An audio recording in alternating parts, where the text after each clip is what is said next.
அனைவருக்கும் மாலை வணக்கம். இன்றைக்கு நம்மளுடைய நிகழ்ச்சி 1376 வியாழக்கிழமை. ராமு சார் தான் ப்ரோக்ராம். அவரு கில்ட்டின் சப்ஜெக்ட் போன வாரமே கொடுத்துட்டாரு. நானும் போஸ்டர் போட்டு நேத்தே போட்டுட்டேன். ஆனா அன்பார்ச்சுனேட்லி அவர் அதை பார்க்கல. இன்னைக்கு காலையில கால் பண்ணிட்டு ஸ்டீஃபன், எனக்கு ஈவினிங் கல்யாண ரெசப்ஷன் இருக்குது, என்ன பண்றதுன்னு கேட்டாரு. சரி, நான் பாத்துக்கிறேன், நீங்க போயிட்டு வாங்க அப்படின்னு சொல்லிட்டேன். அவரை தான் யோசித்தேன், சரி இதுக்குன்னு தனியா ஒரு நிகழ்ச்சி போட வேணாம், கில்ட் போட்டுருவோம், குற்ற உணர்வு கலந்துரையாடல் போடுவோம் அப்படின்னு டிசைட் பண்ணி நம்ம சின்ன பாஸ் கிட்ட டிஸ்கஸ் பண்ணோம். அவர் அவ்வளவுதான், இது போட்டுடலாம் சார் அப்படின்னாரு. சரின்னு குற்ற உணர்வு கலந்துரையாடல் போட்டுட்டோம். ஏன்னா இதுவும் நம்ம பேசி ஆக வேண்டிய சப்ஜெக்ட். சார் பேசுறதை விட ரியலா நமக்கு எங்கெல்லாம் குற்ற உணர்வு வந்தது, எது குற்ற உணர்வு, எதெல்லாம் குற்ற உணர்வு இல்ல, அந்த ஒரு கன்ஃபியூஷனும் இருக்கும் ஒரு சிலருக்கு. அப்போ இந்த மாதிரி பேசும்போது ஒருத்தரோட ஃபீலிங்ஸ், ரியல் ஃபீலிங்ஸ் தெரியும். எங்க எங்க நம்ம குற்ற உணர்வா ஃபீல் பண்ணோம், எங்க பண்ண வேண்டிய இடத்துல நம்ம பண்ணாத இருந்தோம், தேவையில்லாததுக்கெல்லாம் குற்ற உணர்ச்சியோட ஃபீல் பண்ணியிருக்கோம் அப்படின்ற மாதிரிலாம் நிறைய சம்பவங்கள் இருக்கும், நமக்குள்ள இருக்கும். பல விஷயங்களுக்கு தேவையில்லாத குற்ற உணர்வு இருக்கும். நம்ம பார்த்தோம்னா ஒரு மீட்டிங்ல 10 பேரை கூப்பிடுறோன்னு வச்சுங்களேன், ஒருத்தரை கூப்பிடல, அவரை கூப்பிடாததுக்கும் ஏதோ ஒரு காரணமா இருக்கும். ஆனா உள்ளுக்குள்ள அவரை ஏன் கூப்பிடலையே, அவரை கூப்பிடலையே அப்படின்றது பலருக்கு ஒரு ஒரு மாதிரி உள்ளுணர்வு சொல்லிட்டே இருக்கும். ஏன் கூப்பிடல அப்படின்றது ஏதோ ஒரு ரீசனா இருக்கும். அவர் வரமாட்டேன்னு சொல்லியிருப்பார், லீவுன்னு சொல்லியிருப்பாங்க, இல்ல அவங்க எங்கன்னா வெளியில போறேன்னு சொல்லியிருப்பாங்க. அந்த காரணம் அவங்களுக்கு தெரிஞ்சிருக்காது, அதனால கூப்பிடாத விட்டு இருப்பாங்க. ஆனா நமக்குள்ள ஏதோ பிரச்சனையோ என்ன அப்படின்ற மாதிரி ஒரு சிலது ஓடுவோம். அது சம்பந்தமே இல்லாத நாமளே ஒரு கற்பனை பண்ணி, நாமளே ஒரு கனெக்ட் பண்ணி, ஏதோ ஒரு உணர்வுகளை ஏற்படுத்தி, சார் எதனா பிரச்சனையோ, எதுவும் வரலையோ அப்படின்னு கூப்பிடலையோ அப்படின்ற மாதிரி உணர்வு பல நேரங்கள்ல வருது இல்லையா? இந்த மாதிரி சின்ன சின்ன உணர்வுகள் நமக்கு பல நேரங்கள்ல பல சொந்தக்காரங்க விஷயத்திலயோ, நம்மளோட கூட பிறந்தவங்க விஷயத்திலயோ, நம்ம ஏன் ஸ்பௌஸ் ஹஸ்பண்ட் ஒய்ஃப்குள்ள இருக்கிற விஷயங்களையோ, உதாரணத்துக்கு எடுத்துக்கிட்டீங்கன்னா, இப்போ ஒரு 2 பேர் ஹஸ்பண்ட் அண்ட் ஒய்ஃப் இருக்கிறாங்க. ஒருத்தர் ஏதோ ஒரு வேலை செஞ்சுட்டு இருக்கும்போது 2 பேரும் பேசிட்டு இருக்காங்க, இங்கேயே வச்சுங்களேன். ரொம்ப சீரியஸா பேசிட்டு இருக்காங்க, இல்ல எங்கேயோ வாக்கிங் போறாங்க, இல்ல வேற எங்கேயோ படத்துக்கு போறாங்க. ஏதோ ஒரு இடத்துல 2 பேரும் இருக்க வேண்டிய டைம் ஸ்பெண்ட் பண்றாங்க ஒண்ணா. அப்போ திடீர்னு ஒரு ஃபோன் கால் வருது. ஒருத்தருக்கு ஃபோன் கால் வரும்போது அவர் பாட்டுன்னு கண்டுக்காத பேசிட்டு கம்முன்னு இருக்காரு. இன்னொருத்தருக்கு ஃபோன் கால், அதே நேரத்துல இன்னொருத்தருக்கு ஃபோன் வரும், நம்ம 2 பேரும் பேசிட்டு தானே வந்தோம், நீங்க பாட்டு ஃபோன் பேசிட்டு இருந்தா என்ன அப்படின்ற ஒரு உணர்வு வந்ததுன்னு வச்சுங்களேன். அப்போ ஒருத்தர் விட்டு கொடுக்குறோம், அண்டர்ஸ்டாண்டிங் இருக்கு, ஒருத்தருக்கு குற்ற உணர்வு வருது. இங்கதானே நம்ம இந்த மாதிரி வந்தது பர்பஸ் விட்டுட்டு ஒரு பாட்டு ஃபோன் பேசிட்டு இருக்காரு அப்படின்ட்டு. இப்போ ஒருத்தர் விட்டு கொடுக்குறாருன்ற அந்த உணர்வு நம்ம புரிஞ்சுக்கிட்டோம்னா அது அது இருக்கும். எப்பயுமே பேசிட்டு இருந்தாருன்னா அது தப்பு சொல்லலாம். சோ சில இடங்கள்ல சில நேரம் ஒரே சம்பவம் ஒரு சில இடத்துல உண்மையாக சொல்ல வேண்டியது இருக்கும், ஒரு சில இடத்துங்கள்ல சொல்லக்கூடாதுன்னு இருக்கும். அப்ப எங்க சொல்லணும், எங்க சொல்லக்கூடாதுன்றது அந்த புரிதல் இருக்கு இல்லையா? அந்த புரிதல் வந்ததுன்னா இந்த குற்றுணர்வு வராது. இந்த புரிதல் வராதனாலதான் நம்ம சில நேரத்துல ரியாக்ட் பண்ணிடும். அது குற்றன்றது கூட தெரியாத ரியாக்ட் பண்ணுவோம். பிறகு நம்ம விளக்கம் கொடுக்கும் போது ஐயோ நம்ம தப்பு பண்ணிட்டோமேன்ற ஒரு ஃபீல் வரும். அப்பதான் அந்த கில்ட் ஃபீல் வந்துடும். ஸோ இந்த மாதிரி நிறைய வாழ்க்கையில நமக்கு ஒவ்வொருத்தருக்கிட்டையும் பல சம்பவங்கள் இருக்கும், பல விஷயங்கள் நம்ம நினைச்சிட்டு இருப்போம், இதுதான் இதுல வருதா, இந்த கேட்டகரியில வருதா, இந்த ஃபீல்ட்ல வருதா அப்படின்னு சொல்லிட்டு. ஸோ பார்ப்போம், எல்லாருக்கும் எந்தெந்த இடத்துல என்னென்ன நிகழ்ச்சிகள் இருக்குது, உங்களுக்கு எதெல்லாம் ஃபீல் பண்ணியிருக்கீங்க, எதை குற்ற உணர்வா உணர்ந்து இருக்கீங்க, எது போன வாரம் ஷேம் பத்தி பேசணும், வெக்கப்படுறதுன்றது, அது கில்ட்டுக்கும் அந்த சேமுக்கும் நமக்கு அது நம்ம பட வேண்டிய அந்த ஒரு ஒரு நாணம் சொல்றோம் இல்லையா, அந்த நாணத்துக்கு என்ன டிஃப்ரெண்ட், இதெல்லாம் நம்ம டிஸ்கஸ் பண்ணலாம். பாருங்க பேசுறது யாரெல்லாம் பேச போறீங்க, முதல்ல யார் பேச போறது, கேள்விகள் பேசலாம். காயத்ரி பேசுறீங்களா? Prema madam sir. வாங்க பிரேமா மேடம் வாங்க. ஆக்சுவலா நான் கேட்கதான் வந்தேன் சார், பட் ரொம்ப விளக்கமா சொன்னீங்க. நாணப்படுறது அப்படின்றது செய்யக்கூடாத வேலையை செய்யறதுக்கு நாணப்படணும், அது வெக்கப்படணும் அப்படின்றதுக்கு நமக்கு திருக்குறள்லயே நிறைய எக்ஸாம்பிள் இருக்கு. நம்ம மத்தபடியும் நம்மளும் அது மாதிரி இது பண்றோம். இந்த குற்ற உணர்ச்சி அப்படின்றது தெரிஞ்சே நம்ம சில செயல்கள் நம்ம செஞ்சுட்டு ஐயோ இப்படி செஞ்சுட்டுமே அப்படின்னு சொல்லிட்டு கஷ்டப்படுறதுக்கு பேர் தான் அந்த குற்ற உணர்ச்சி அப்படின்னு நான் நினைக்கிறேன். அவருக்கு நீங்க சொன்ன மாதிரி ஒரு கூட்டத்தில் அவருக்கு கொடுக்க வேண்டிய அந்த ஒரு மரியாதையை கொடுத்திருக்கலாம். அது வாண்டனா நெக்லெக்ட் பண்ணி அந்த மாதிரி பண்ணி இருந்தா அந்த குற்ற உணர்ச்சி வரும். அது நெக்லிஜிபிள் அவுட் ஆஃப் இது நம்மளோட இது இல்லாம இது பண்ணோம்னா நம்மளே அவர்கிட்ட பேசிடுவோம். ஐயோ நான் கூப்பிட்டுருக்கலாம், நான் இப்படி மறந்துட்டேன் சார் அப்படின்னு சொல்லிட்டு நம்ம சொல்லியிருக்கலாம். அந்த மாதிரி அதை லைட்டா அவங்களும் அதை கரெக்டா எடுத்துக்குவாங்க, ரைட்டா எடுத்துக்குவாங்க. பர்பஸா ஒருத்தரை கூப்பிட்டு அதை கொஞ்சம் இது பண்ணோம்னா அந்த இதுக்கு நம்மளுக்கு அந்த குற்ற உணர்ச்சி கட்டாயம் இருக்கும். நம்ம மனசாட்சி சொல்லும், நீங்க பண்ணி இருக்கணும், நீ பண்ணல அப்படின்ற குற்ற உணர்ச்சி நம்ம மனசுக்கு தெரியும் அப்படின்னும் போது அது போய்கிட்டு தான் சார் இருக்கும். இதுதான் என்னை பொறுத்த வரைக்கும் என்னுடைய புரிதல் சார். அந்த நாணத்துக்கும் குற்ற உணர்வுக்கும் ஒரு சின்ன உதாரணம் கொடுக்குறேன். இப்போ ஒருத்தர் கூப்பிடுறாரு, இன்னைக்கு நம்மள ஏதோ ஒரு ஃபங்க்ஷனுக்கு கூப்பிடுறாங்கன்னு வச்சுங்களேன். நமக்கு கூப்பிடும் போதே நம்ம என்ன பண்றோம், டிசைட் பண்றோம் போகக்கூடாதுன்னு சொல்லி.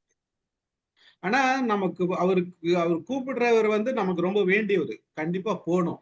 போறதுன்றது அவசியம். அவருக்கு போனா அவருக்கு ஒரு மரியாதை கொடுக்கறது. நம்ம வாண்டடாவே ஏதோ ஒரு விஷயத்துல போவேனான்னு முடிவு பண்ணி நான் வரலன்னு சொல்லிட்டு ஏதோ ஒரு வேலை இருக்குது போய் சொல்லிட்டோம். அந்த ஃபங்க்ஷன் நடக்கும்போது இந்த மனுஷன் கூப்பிட்டாரு, நம்ம போலையே, நம்ம வேணுன்ட்டு பண்ணிட்டோமே அப்படின்னு நம்ம ஃபீல் பண்றது ஒரு குற்ற உணர்வு. அதே மனுஷன் ஃபங்க்ஷன் எல்லாம் முடிஞ்சிட்டு நம்ம வேணுன்ட்டு விட்டுட்டோம் அப்படின்றது அவருக்கு தெரிஞ்சிச்சுன்னு வச்சுங்க, அப்ப வருது பாருங்க நமக்கு, அதுதான் நாணம். இப்போ ஆக்சுவலா நான் 7:30க்கு போனோம் அப்படின்றத உங்களுக்கு சொல்லிட்டீங்க சொல்றோம் அப்படின்னு சொன்னா எனக்கு அந்த நிகழ்ச்சியில கலந்துக்கிறதுக்கான ஒரு இன்விடேஷன், அது பெண்கள் நிகழ்ச்சி, அது நம்ம வரணும் அப்படின்றத நினைச்சு கூப்பிட்டு இருக்காங்க, நான் போறேன் அப்படின்றது. இங்க ஏன் நம்ம இப்படி பாதியில போறோம்? இப்ப உங்களுக்கே தெரியும் 8 மணிக்கு நான் ஏன் திடீர்னு எல்லா நிகழ்ச்சியில இருந்து போயிடுறேன் அப்படின்றதுக்கு உங்களுக்கு தகவல் தெரியும், மத்தவங்களை பத்தி இல்லைன்னாலும்.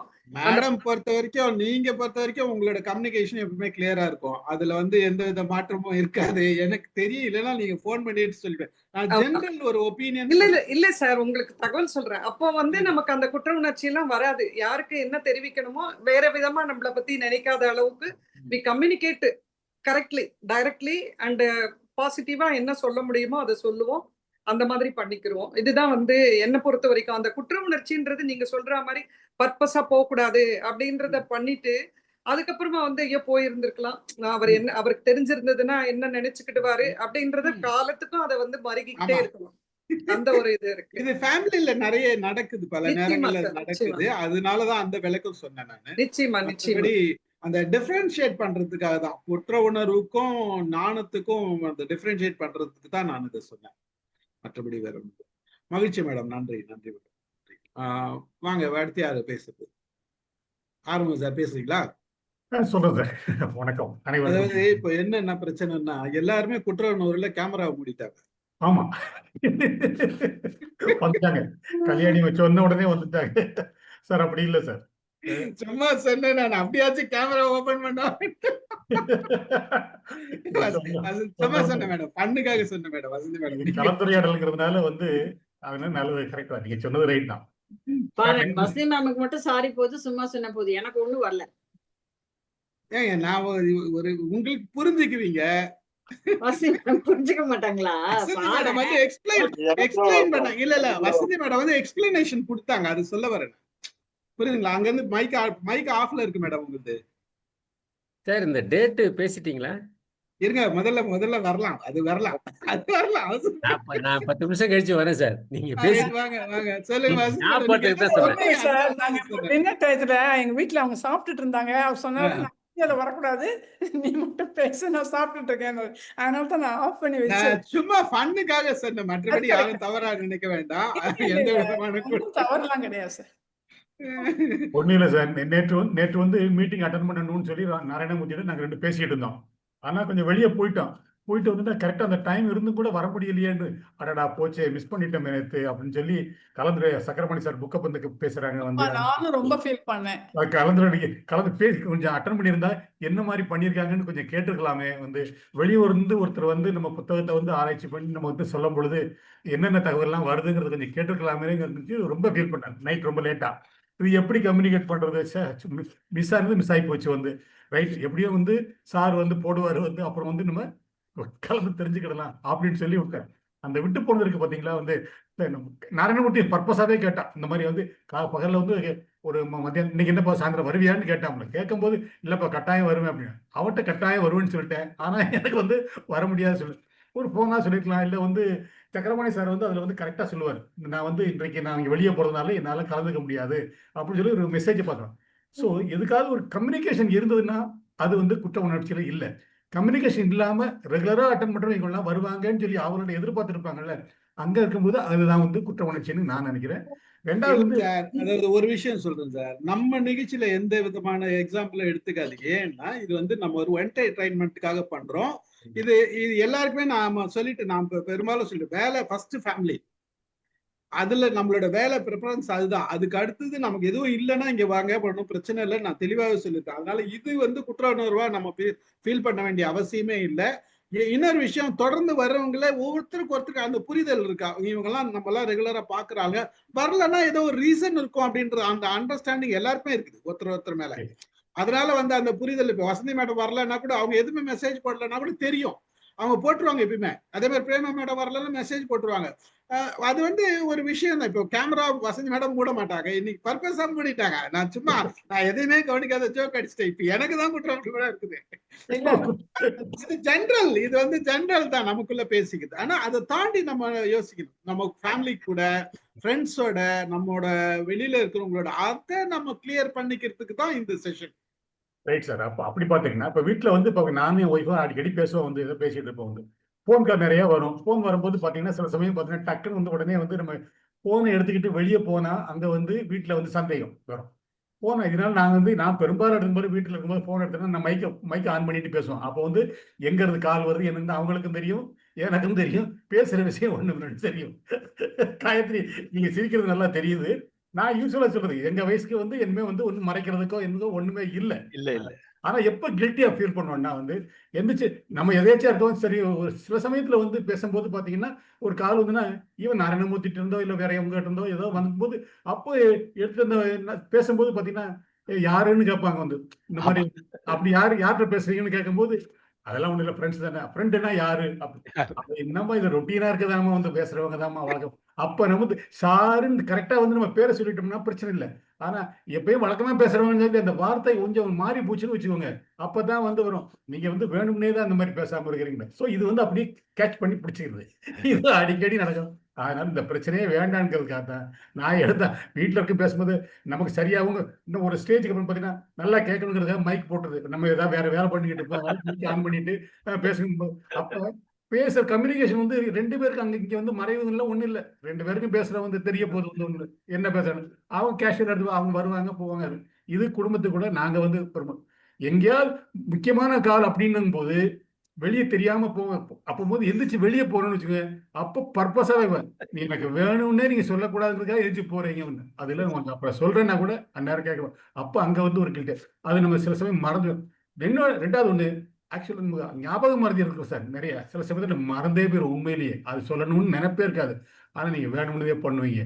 இதுதான் அப்பதான் நமக்கு வந்து ஐயோ என்னடா இது அப்படின்னு சொல்லி ஒரு சில சமயம் சொல்ல தோணும். அவ்வளவுதான். இது வந்து வீட்டுக்குள்ள இது எங்களுக்குள்ள அடிக்கடி இருக்கும். பட் அதெல்லாம் ஒரு கொஞ்ச நேரம் தான் இருக்குன்னு வச்சுக்கோங்க, அதுக்கப்புறம் உடனே மறந்து போவேன். என்னதான் நம்ம வேகமா பேசினா கூட it will be for moment, ஒரு 5 minutes 10 minutes அவ்வளவுதான். அதுக்கு அதோட சரியா இருக்கும். இப்ப நார்மல் ரொட்டீனுக்கு வந்துடும். நான் வந்து மேடம் வசந்தி மேடம், நீங்க சாரோட வேலை முடிச்சிட்டு வாங்க, ஒண்ணும் பிரச்சனை இல்லை. இல்ல, நீங்க கேமரா மூடி பண்ணீங்க. அப்படியா? டிஷ் வாஷ் எல்லாம் போட்டாச்சு. சரிங்க. நான் பேசலாமா சார்? நீங்க பேசுங்க. பேசுறதுக்கு முன்னாடி நான் சொல்றேன், இல்ல அதாவது நம்மள நிகழ்ச்சியில ஃபேமிலிலயோ நம்மளோட வயசுக்கு வந்து அந்த மெச்சூரிட்டி இருக்கும். நம்மளோட அனுபவங்கள் வெளியில இருந்து சில விஷயங்கள் நடந்திருக்கு, அந்த மாதிரி பகிரும் போது இன்னும் கொஞ்சம் வேற மாதிரி இருக்கும் நமக்கு. அது அந்த மாதிரி திங்க் பண்ணுங்க சார். அப்படின்னா சார் வந்து ஒருத்தருக்கு ஒரு காரியத்தை முடிச்சு தரோம்னு சொல்லி ஒரு அக்ரிமெண்ட் மாதிரி போட்டிருப்போம் சார், ஒரு வேலையை செய்திருப்போம்.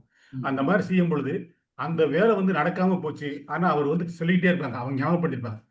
ஆனா முடியக்கூடிய தருவாயில வந்து நம்ம சொல்லாம விட்டோம்னு வச்சுங்க, வேற யாருங்கிற மாதிரி அதை கேட்டுட்டு என்னங்க நீங்க தான் பண்ணீங்க, ஆனா வந்து அந்த வேலை முடிஞ்சு போச்சு, ஆனா நீங்க வந்து சொல்லாம விட்டீங்களே அப்படிங்கும்போது அங்க ஒரு குற்ற உணர்ச்சி ஒண்ணு வரும் வந்து. அது ஒண்ணு வந்து, அதாவது நாம ஒரு பொறுப்பெடுத்து நம்ம செய்யும் போது அந்த பொறுப்பை நம்ம செய்யாம விட்டுட்டு போது இன்னொருத்தர் அதை செய்து முடிச்சதுக்கு அப்புறம் பாத்தீங்கன்னா அடடா அந்த சொன்னாரு வந்து சொன்ன வேலையை நம்ம செய்யாம விட்டோமே அப்படிங்கிற அது ஒரு குற்ற உணர்வு வரும் சார். அந்த இது வந்து ஒரு செயல் காரணப்படுறது சொல்லுது. நன்றி நன்றி சார். வாங்க சத்யநாராயணன் சார் சொல்லுங்க. எல்லாருக்கும் வணக்கம் சார். இந்த ஆறுமுக சார் சொன்ன மாதிரி ஃபோனுக்கு எல்லாருக்கும் நீங்க ஃபேஸ் பண்றத நானும் ஃபேஸ் பண்றேன்.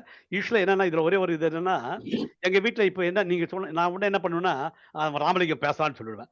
அவங்க யாருன்னு பேசுறதுக்குள்ள கால் வரும்போது ராமலிங்கம் கால்னு சொல்லிட்டு வேணா பேச ஆரம்பிப்பாங்க. அது ஏன் நாம வந்து யாரு என்ன பேசுறீங்கன்னு சொல்றதோட அது ஒண்ணு.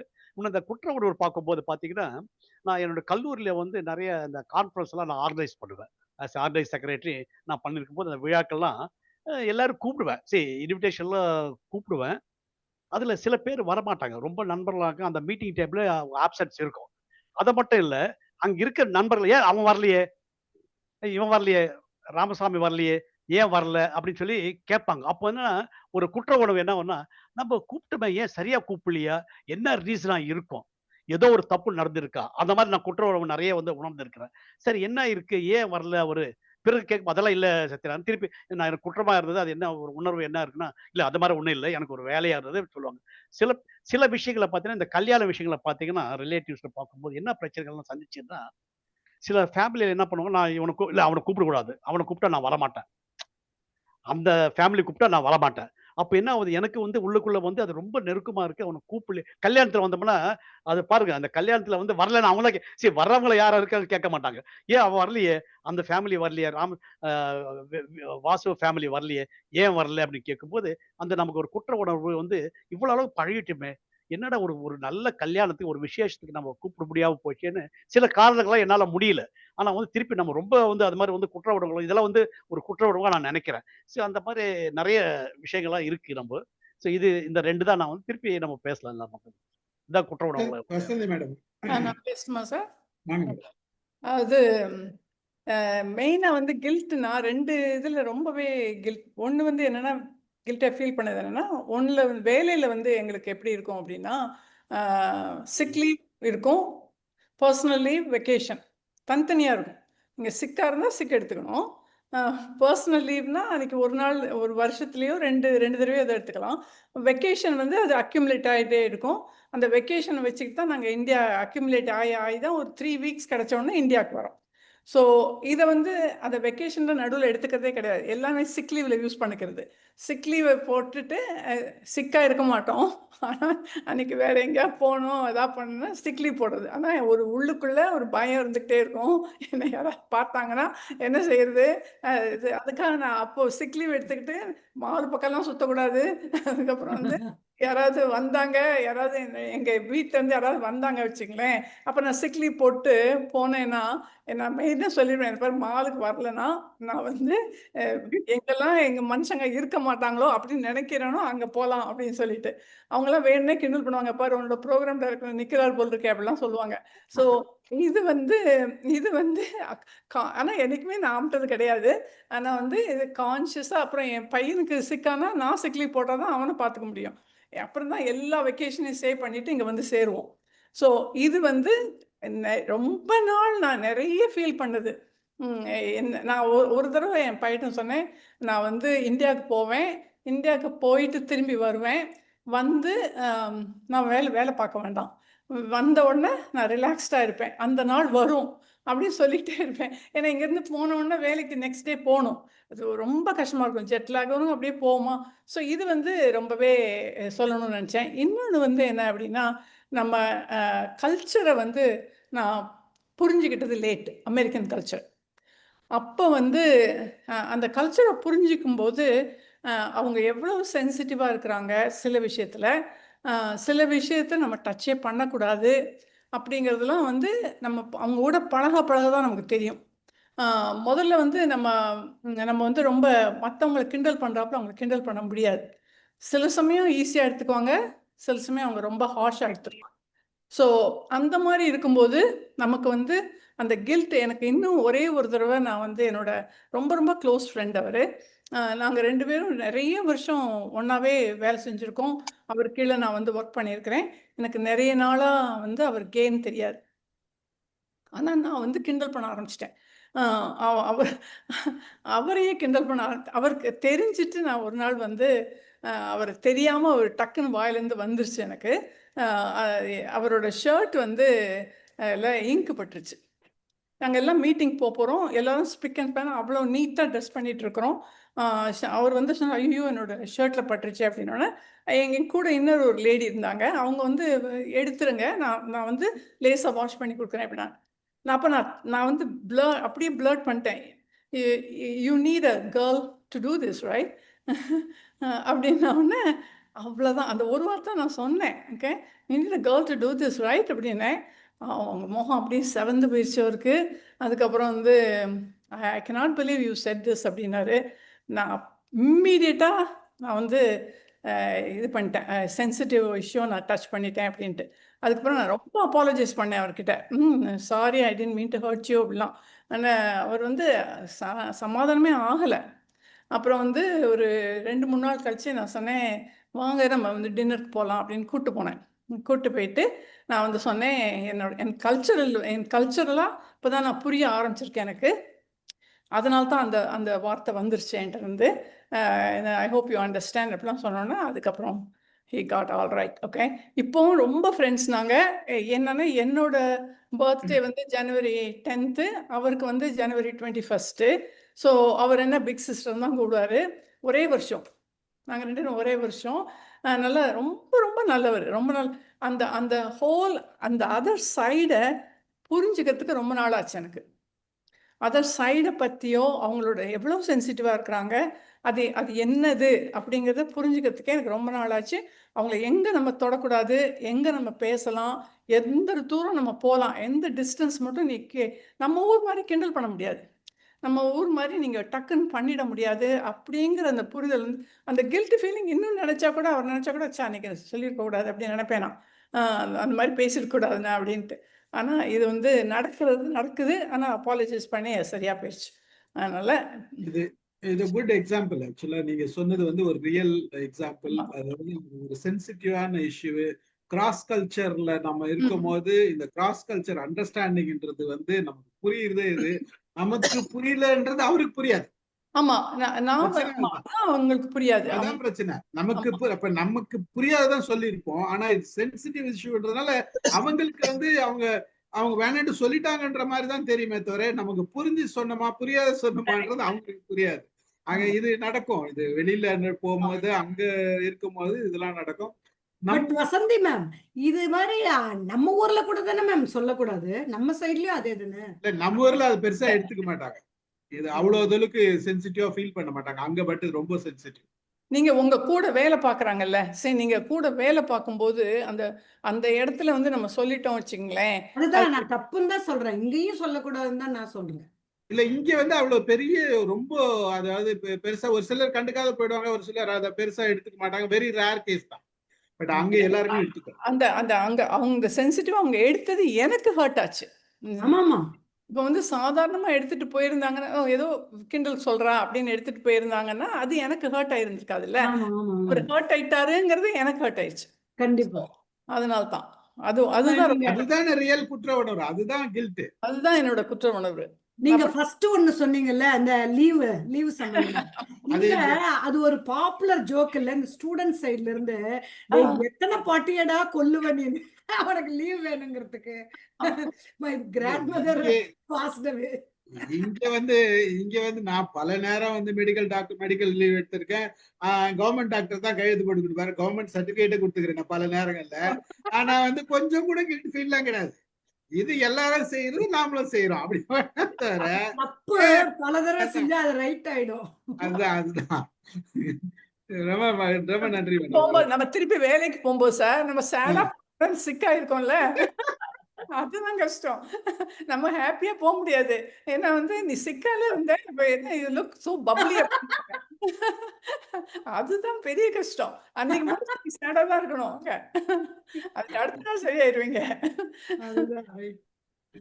நாங்க லீவ் டிராவல் கன்செஷன்ல அவாய்ட் பண்ணி டிக்கெட் எல்லாம் கொடுத்து அதை கேன்சல் பண்ணிட்டு வீட்டுல இருந்துட்டு டிராவல் பண்ண மாதிரியே போயிருக்கோம். அதெல்லாம் கூட நடந்திருக்கு. Public sir. சார், டிக்கெட் எல்லாம் ப்ரொடியூஸ் பண்ண வேண்டாமா சார்? டிக்கெட் ப்ரொடியூஸ் பண்ண வேண்டாமா? அதெல்லாம் சில கதைகள் இருக்குது. அது என்ன பப்ளிக்ல ஒன்றும் பிரச்சனை இல்லைங்க. அது முடிஞ்சு போய் முடிஞ்சு போச்சு. நான் வந்து ஆபீஸ் விட்டு வந்து 25 வருஷம் ஆயிடுச்சு. ஒண்ணும் செய்ய முடியாது. பிரச்சனை இல்ல. அது அவங்களுக்கே தெரியும். ஆமா.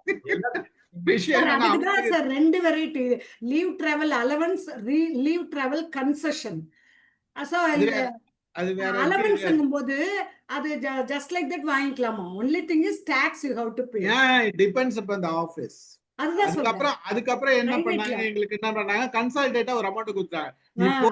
போல இதெல்லாம் வேணாம், ரஷானா இது வாங்கிக்க அப்படின்ற மாதிரி இந்த எலிஜிபிலிட்டியில கொடுத்த மாதிரிலாம் இருக்கு. ஆமா. ஓகே ஓகே, டாபிக் டைவர்ட் ஆக வேணாம், நம்ம வேற எதுனா போகலாம். மற்றவர்கள் யார் நான் பேசுறது? பேசணுமா சார்? பேசுங்க. இல்ல வேற யாராவது இன்ட்ரெஸ்ட் பேசுமா? பேசுங்கம்மா, பேசுங்க. சரி சார். நான் வந்து என் ஹஸ்பண்டுக்கு வந்து இப்போ ஒரு 2-3 இயர்ஸ் பிஃபோர் 60th பர்த்டே வந்து ஒரு டிஃப்ரெண்ட்டாக நான் கம்பேர் பண்ணேன். அதில் என்னன்னா அவருக்கு தெரிஞ்சவங்க, அவருடைய ஆஃபீஸ் கலீக், அவர் அரவுண்ட் ஹிம் மட்டும்தான் நான் எல்லாம் கூப்பிட்டேன். என்னுடைய அக்கா அண்ணா, அவருடைய அண்ணன் தம்பியை கூட கூப்பிடல. இங்கே லோக்கல்ல இருந்த சிஸ்டர் மட்டும் கூப்பிட்டேன். அது இப்போ எதுக்காக சொல்ல வரேன்னா, அதில் முக்கியமான அவருடைய 2 கலீக்ஸ் விட்டுட்டேன் நான். அவங்க வந்து நான் தப்பா புரிஞ்சுக்கிட்டேன். அவங்க இங்க இல்ல, அவங்க அமெரிக்கா போறேன்னாங்க. போயிட்டாங்கன்னு நினைச்சுக்கிட்டு நான் கூப்பிடல. அவருக்கு ரொம்ப முக்கியமானவங்க, அது எனக்கும் தெரியும். ஆனா கூப்பிடல. அது எனக்கு ரொம்ப, நீ என்ன அவங்கள கூப்பிடலையான்னு சாதாரணமா தான் கேட்டாரு. அது எனக்கு ரொம்ப கில்ட்டியா, இன்னைக்கு வரைக்கும் கில்ட்டியா ஃபீல் பண்ணேன். ஐயோ, அது ஒரு ஃபுல்ஃபில்லா இல்லாம போச்சு. 100% நம்ம அவருக்கு ஹாப்பினஸ் கொடுக்கலையே அப்படின்ட்டு நினைப்பேன். அப்புறம் இதோட இன்னொன்னு கனெக்ட் பண்ற விரும்புறேன். பிரேமா மேம் சொன்னாங்க, நம்ம தெரிஞ்சு ஒரு தப்பு பண்ணோம்னா அது கில்ட்டியா ஃபீல் பண்ணுவோம், அது ஏன் இப்படி பண்ணோன்ட்டு அப்படின்னு சொன்னாங்க இல்லையா. தப்பா புரிஞ்சுக்கிட்டு பண்ணவும் செய்வோம். இப்ப நான் சொன்ன எக்ஸாம்பிளே அதுதான். அவங்க அமெரிக்கா போயிட்டாங்கன்ட்டு தப்பா புரிஞ்சுக்கிட்டு நான் செஞ்சது. அது ஒன்று சொல்ல நினைச்சேன். அதுக்கப்புறம் வந்து என் பொண்ணுடைய ஃப்ரெண்டு ஒருத்தி டான்ஸ் ஃபங்க்ஷன், அவளுக்கு என் பொண்ணு தான் கம்பேர் பண்ணான். நான் வந்து அவங்க அம்மாவும் நானும் ஓரளவு க்ளோஸ் தான். ஆனாலும் அவங்க கூப்பிடல, அதனால நான் போல. என்னென்ன சில சமயம் சில டான்ஸ் ஃபங்க்ஷன்லாம் இத்தனை பேர் தான் வரணும் அப்படின்லாம் கணக்கு இருக்கும். அதனால அவங்க கூப்பிடலையோ அப்படின்னு நான் நினைச்சிட்டு நான் போல. அவங்க வந்து ரிட்டர்ன்ல அந்த பொண்ணு ப்ரோக்ராம்லாம் முடிச்சுட்டு என் பொண்ணை ட்ராப் பண்ணிட்டு அவங்க போறாங்க. அந்த கார்ல ஏறி உட்கார்ந்த உடனே அவங்க ஃபோன் போடுறாங்க, அழாத குறையா, நீங்க எப்படி வராம இருக்கலாம், நீங்க என்னை பத்தி உங்களுக்கு தெரியாதா, நான் தான் கூப்பிடல, தப்பு தான் நான் செஞ்சது, ஆனா நீங்க வந்திருக்கலாம் இல்லைன்னாங்களா. அது கில்ட்டியா ஃபீல் பண்ணேன். நீங்க சொன்னீங்க இல்லையா, இது 2க்கும் டிஃப்ரென்ஸ், அதுக்காக தான் நான் இது சொன்னேன். அதுக்கப்புறம் வந்து என் டாக்டருடைய மேரேஜ் போது நிறைய பேருக்கு நான் ஹார்ட் காப்பி அனுப்பினேன். சிலருக்கெல்லாம் கிடைக்கல. இன்ஃபேக்ட் நம்ம கல்யாணி கூட கிடைக்கல. வாட்ஸ்அப்பில் போட்டதை வச்சு தான் நிறைய பேர் வந்தாங்க. அந்த லேடிக்கு நான் என்ன தப்பு பண்ணிட்டேன், நான் அவசரத்தில் வாட்ஸ்அப்பில் அனுப்ப விட்டுட்டேன். அவங்க ரொம்ப இதுவாக பிளான்டாக உங்கள் பொண்ணு கல்யாணத்துக்கு நான் இந்த சாரி கட்டிட்டு வருவேன் ஆய்வுன்னு சொல்லிட்டு இருந்தாங்க. எனக்கு அப்பப்போ தோணிட்டு இருந்தது, ஆனால் செய்ய விட்டுட்டேன். நான் வாட்ஸ்அப்பில் அனுப்பேன். கல்யாணம் முடிஞ்ச அப்புறம் ஐயோ அவங்க வரலையே அவங்கள அப்படின்னு நான் கொஞ்சம் வருத்தமா இருந்தேன். அவ்வளோ இதுவா பேசினாங்களே, எனக்கு ஃபோன் கூட போட்டு சொல்லலையேன்னு நான் மனசுல நினைச்சிட்டு இருந்தேன். அவங்க ஃபோன் போட்டு, என்ன மேடம் கல்யாணம் சொன்னீங்களே, இன்னும் இன்விடேஷன் என்னது வரலையா, பாருங்க டிக்கு கூட அடிச்சிருக்குன்னு அதெல்லாம் லிஸ்ட் எல்லாம் காமிச்சேன். எனக்கு வரவே இல்லை மேடம் அப்படி இப்படின்னு அவங்க வருத்தப்பட்டோன்னே எனக்கு அது ஒரு கில்ட்டியா போச்சு. ஐயோ நம்ம வாட்ஸ்அப்ல அனுப்பியிருக்கலாமே அப்படின்ட்டு தோணுச்சு. அப்புறம் இன்னொன்னு வந்து அதான் சார், வசந்தி மேம்கிட்ட சொல்லிட்டேன். அந்த ஸ்டூடெண்ட்ஸ் சொல்லுவாங்க இல்லையா, ஜோக்கு நடக்கும் இல்லையா, அது ஒன்று எழுதி வச்சிருந்தேன். இதெல்லாம் தான் எனக்கு நடந்தது இப்போதைக்கு ஞாபகம் இருக்கிறது. So difference between guilt and shame. Sivakumar sir வாங்க. கேட்குறேன் சார், கேட்குறேன் வருது சார். சரி, ஓகே. அமிதா மேடம்.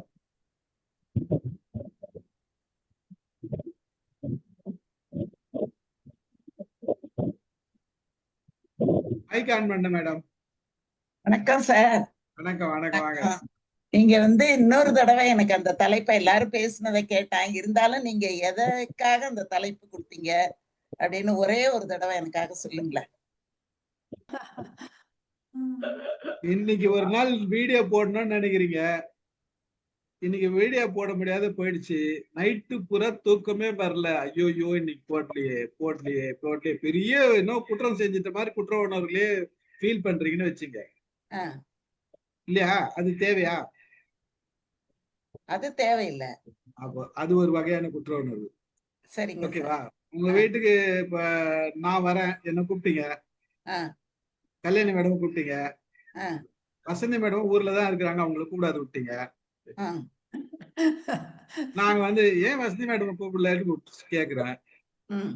அப்ப சார், உங்களுக்கு அவங்க என்ன தோணும்? கூப்பிடலன்னு சொன்ன உடனே அமுதாமா குரல் உள்ள போயிடுச்சு. அதானே. ஐயோ, பாவம்.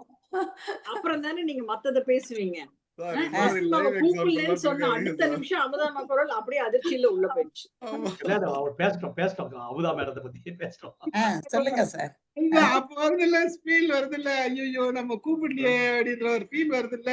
ஒரு அதுதான் குற்றம். ம். நமக்கு தெரிஞ்சோம், பக்கத்துல இருந்தோம் அவங்கள கூப்பிடலையே நம்ம அப்படின்னு வருது இல்ல. ஆ, அப்புறம் வந்து எல்லாருக்கும் சொல்லணும். நான் சொல்றேன், நான் வந்து ஒரு 4 பேருக்கு மட்டும் இந்த விஷயத்த சொல்லுங்க, வேற யாருக்கும் சொல்லாதீங்கன்ட்டு. ஒருத்தருக்கு சொல்லணும்னு தோணுது, ஆனா சொல்லக்கூடாதுன்ற சொல்லிட்டாரு இந்த மனுஷன். ஏன் சொல்லக்கூடாதுன்னு சொல்ல வேண்டியது தானே. இது நம்ம வந்து அது ஒரு ஃபீல் இருக்கும். இது இது நம்ம சொல்லணும்னு நமக்கு சொல்லலைன்னா அவங்க என்ன நினைச்சுக்குவாங்களோ வச்சுக்கோங்க. இந்த அவங்க என்ன நினைச்சுக்குவாங்களோன்னு பல நேரம் தேவையில்லாத நினைச்சுட்டு பாரு. அது ஒரு தேவையில்லாத குற்ற உணர்வு. ம். நான் என்ன நினைச்சேன்னா சார், குற்ற உணர்வு அப்படின்னா வெளியிலேயே சொல்ல முடியாத சில குற்ற உணர்வு உள்ளத்துக்குள்ளார இருக்கும்ல. நீங்க ஏன்னா இந்த குற்ற உணர்வு எல்லாம் ஒண்ணும் பெரிய குற்ற உணர்வே கிடையாது. இது இன்னைக்கு சொல்லாம இருக்கலாம், இன்னொரு நாளைக்கு கூப்பிட்டுக்கிட்டு இந்த மாதிரி சொல்லல அப்படின்னா மறந்துட்டேன், இல்ல ஏதோ ஒரு காரணம் சொன்னா அவங்க ஒண்ணும் கோச்சுக்க போறது இல்ல. வந்து பரவாயில்ல, ஓ அப்படிதானா அப்படின்னு அவங்க வந்து புரிஞ்சுக்க போறாங்க. அதனால இதெல்லாம் ஒரு பெரிய குற்ற உணர்வா நான் கருதல. Very good.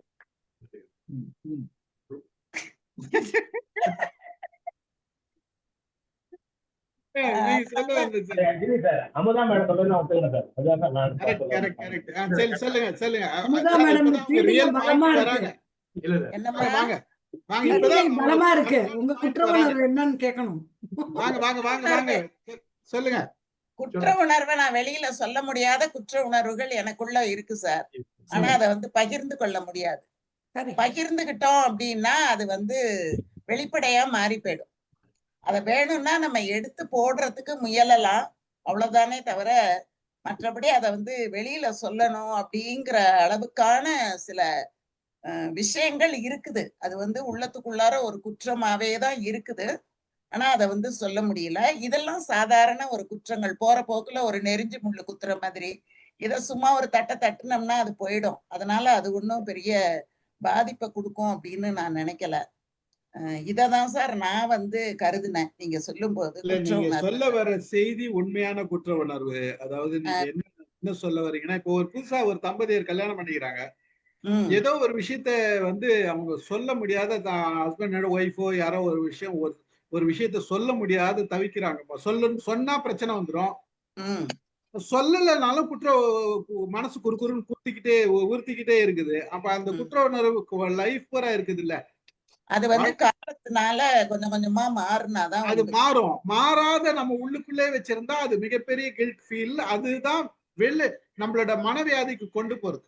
ஆமா, அதனால அத வந்து திரும்ப ரீகால் பண்ணாம அத அப்படியே கடந்து அத அப்படியே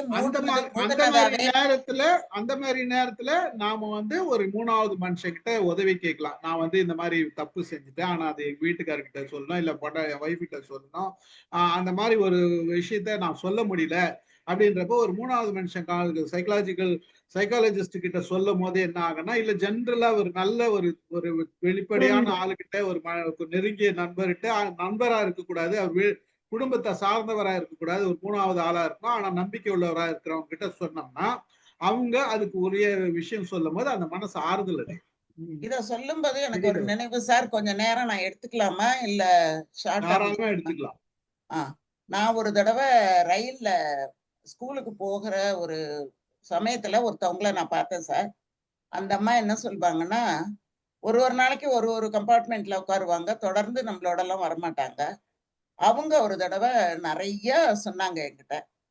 இது சொல்ல முடியாத நிறைய விஷயங்கள் என்கிட்ட சொன்னாங்க. சொல்லிட்டு போகும்போது சொன்னாங்க, என்ன உங்களுக்கு தெரியுமா அப்படின்னு கேட்டாங்க. தெரியாது எனக்கு அப்படின்னு சொன்னேன். என் பேர் தெரியுமா அப்படின்னாங்க. தெரியல அப்படின்னேன். நான் எங்க இருந்து வரேன்னு தெரியுமா அப்படின்னாங்க. தெரியல. இதனால தாங்க உங்ககிட்ட சொன்னேன் நான் எல்லாத்தையும். இல்லைன்னா நான் சொல்லியிருக்க மாட்டேன். நான் யாருன்னு உங்களுக்கு தெரியக்கூடாது. என் பேரு என்னன்னு தெரியாது. நான் எங்க வேலை பண்றேன்னு தெரியாது. ஆனா என் மனசுல இருக்கிறத வெளியில சொல்லணும். அதுக்கு இப்ப உங்ககிட்ட சொல்றதுனால எனக்கு எந்த பாதிப்பும் இல்லை. ஏன்னா நான் சொன்ன எதுவும் எங்க வீட்டுக்கு போகாது. எனக்கு தெரிந்தவர்கள் கிட்ட அது போகாது. அதனால இன்னைக்கு நான் உங்ககிட்ட அதை சொன்னேன்னு சொல்லிட்டு போனவங்க தான். அதுக்கப்புறம் அவங்க அந்த கம்பார்ட்மெண்ட்ல வரவே இல்லை. அதுக்கப்புறம் என்ன அவங்க பார்க்கவே இல்லை. இந்த மாதிரி சொல்லும்போது அப்ப அவங்க சொன்னாங்க, தோழரோடாயினும் ஏழமை பேசேல் அப்படின்னு ஔவையார் சொல்லியிருக்காங்க. அதனால எவ்வளவு நெருக்கமானவர்களாக இருந்தா கூட சில விஷயங்களை சொல்லக்கூடாது அப்படின்னா சொல்லக்கூடாதுதான். அத வந்து நம்ம முன்பின் அறியாத யாருகிட்டயோ சொல்லலாம். இப்ப வந்து இழவு வீடுகள்ல எல்லாம் போனா ஒப்பாரி வச்சு அழுவுறது இந்த குற்ற உணர்வெல்லாம் வெளியில கொட்டுறதுதான் சார். ஆமா. மாரடிச்சுட்டு அழும்போது இந்த குற்ற உணர்வுகள் எல்லாத்தையும் யார் மேலயாவது சாட்டி சொல்றதுதான். அப்ப அந்த குற்ற உணர்வு வந்து போயிடும். கோயில்ல போய் சாமிக்கு முன்னால நின்னுகிட்டு அந்த உணர்வுகளை சொல்லிட்டு ஒரு உள்ளம் அப்படியே கரைஞ்சு ஒரு 2 சொட்டு கண்ணீர் வந்துட்டுதுன்னா அந்த குற்ற உணர்வு நம்மள விட்டு போயிடும். அந்த மாதிரி நம்முடைய குற்ற உணர்வுகளை போக்கிடணும் அப்படிங்கிறது நம்முடைய முன்னோர்கள் வழி வழியா பண்ணுனது. அந்த மாதிரி நம்முடைய குற்ற உணர்வை கரைச்சிடலாம் அப்படிங்கிற ஒரு வழிமுறையும் எனக்கு தெரிஞ்சது. அதனால சில விஷயங்களை சாதாரணமான விஷயங்களை குற்றமா இருந்ததுன்னா ஒன்றும் பெருசு இல்லை. குற்றம் பார்க்கின் சுற்றம் இல்லை அப்படின்னு சொல்ற மாதிரி சில குற்றங்கள் இருக்குது. அது பரவாயில்ல, அதனால ஒண்ணுமே இல்லை அப்படின்னுட்டு போயிடலாம், சொல்லலாம். ஆனா சில உணர்வுகளை சொல்ல முடியாது. அதை தான் நான் குற்ற உணர்வு அப்படின்னு நினைச்சுக்கிட்டு இருந்தேன். அதனால அதுதான் மேடம். அதுதான் சின்ன சின்னதா சொன்னா பெருசு வரும் அப்படின்றதுதான் சொன்ன. பெரிய விஷயங்களை நம்ம இங்க பகிர்ந்துக்க முடியாதுன்றதுக்காக தான் அதுக்குண்டான இது சொன்னேன். நீங்க கேட்டதுனால அதுக்கு விளக்கம் கொடுத்தேன். ஆமா சார். அதனால இந்த சின்ன சின்ன விஷயங்கள்லாம் வரும் போகும். அது ஒரு 1 மாசம் இருக்கும், 2 மாசம் இருக்கும், அப்புறம் மறந்து போயிடும். அது ஞாபகத்திலேயே இருக்காது சார். அதனால எனக்கு இப்போதைக்கு ஒண்ணும் நினைவுக்கு வரல. அந்த தெளிவு இருந்தா போதும் மேடம். சின்ன சின்ன விஷயங்கள்லாம் பெருசா நினைக்கிற ஒரு 2 நாள் கழிச்சு நம்ம மறந்துருவோன்ற அந்த தெளிவு இருந்ததுன்னா எல்லாத்தையும் நம்ம வாழ்க்கையில சமாளிச்சுட்டு வெளியில வந்துடலாம். அவ்வளவுதான். மாலதி இதை அதுதான் சார். சொல்லுங்க. நான் சொல்ல வரேன் சார். அதேதான் அமுதா மேடம் தான் நான் சொல்ல வரேன் சார். சோகங்களை பகிர்ந்துக்கலாம், அவமானங்களை பகிர்ந்துக்கலாம், நம்ம பட்ட சில அசிங்கங்களோட பேசியிருப்பாங்க, ஆறுதல் அடையலாம். சில குற்ற உணர்வுல லைஃப் லாங் அப்படியே ரகசியமாவே மூடி மறைக்க தான் வருது. I don't want to reveal to anybody. என் மனசுக்குள்ளேயே நான் போயிட்டு எனக்கு சின்ன வயசுல நண்பர்கள் நிறைய இருந்தாங்க. ஊர்ல அப்ப நிறைய நாள் விளையாட்டு பண்ணிருக்கோம், எல்லாம் பண்ணிருக்கோம். ஊருக்கு போறப்பெல்லாம் அந்த பசங்களை எல்லாம் பாக்குறப்ப ஒரு குற்ற உணர்வு வரும். அந்த டாபிக் எடுத்துருவாங்களோ, அந்த அந்த பண்ணதை இது பண்ணதை எடுத்துருவாங்க. ஐ யூஸ் அவாய்ட் தம். நான் ஒரு மேல வந்துட்டேன், பிள்ளைகள் வந்துட்டாங்க, மறுபடியும் வாட மாப்பிட போயிட்டு வந்தாடுவாங்க, எதாவது சொல்லுவாங்க. ஐ யூஸ் அவாய்ட் தம். இப்போ அந்த குற்றம் அவர்லாம் போய் ஊருக்கு ஃப்ரீயா போனேன். ஏன் தெரியுமா? அந்த நண்பர்கள் எல்லாம் மொத்தமா போய் சேர்ந்துட்டாங்க. நண்பர்கள் போய் சேர்ந்துட்டாங்க. எனக்கு அந்த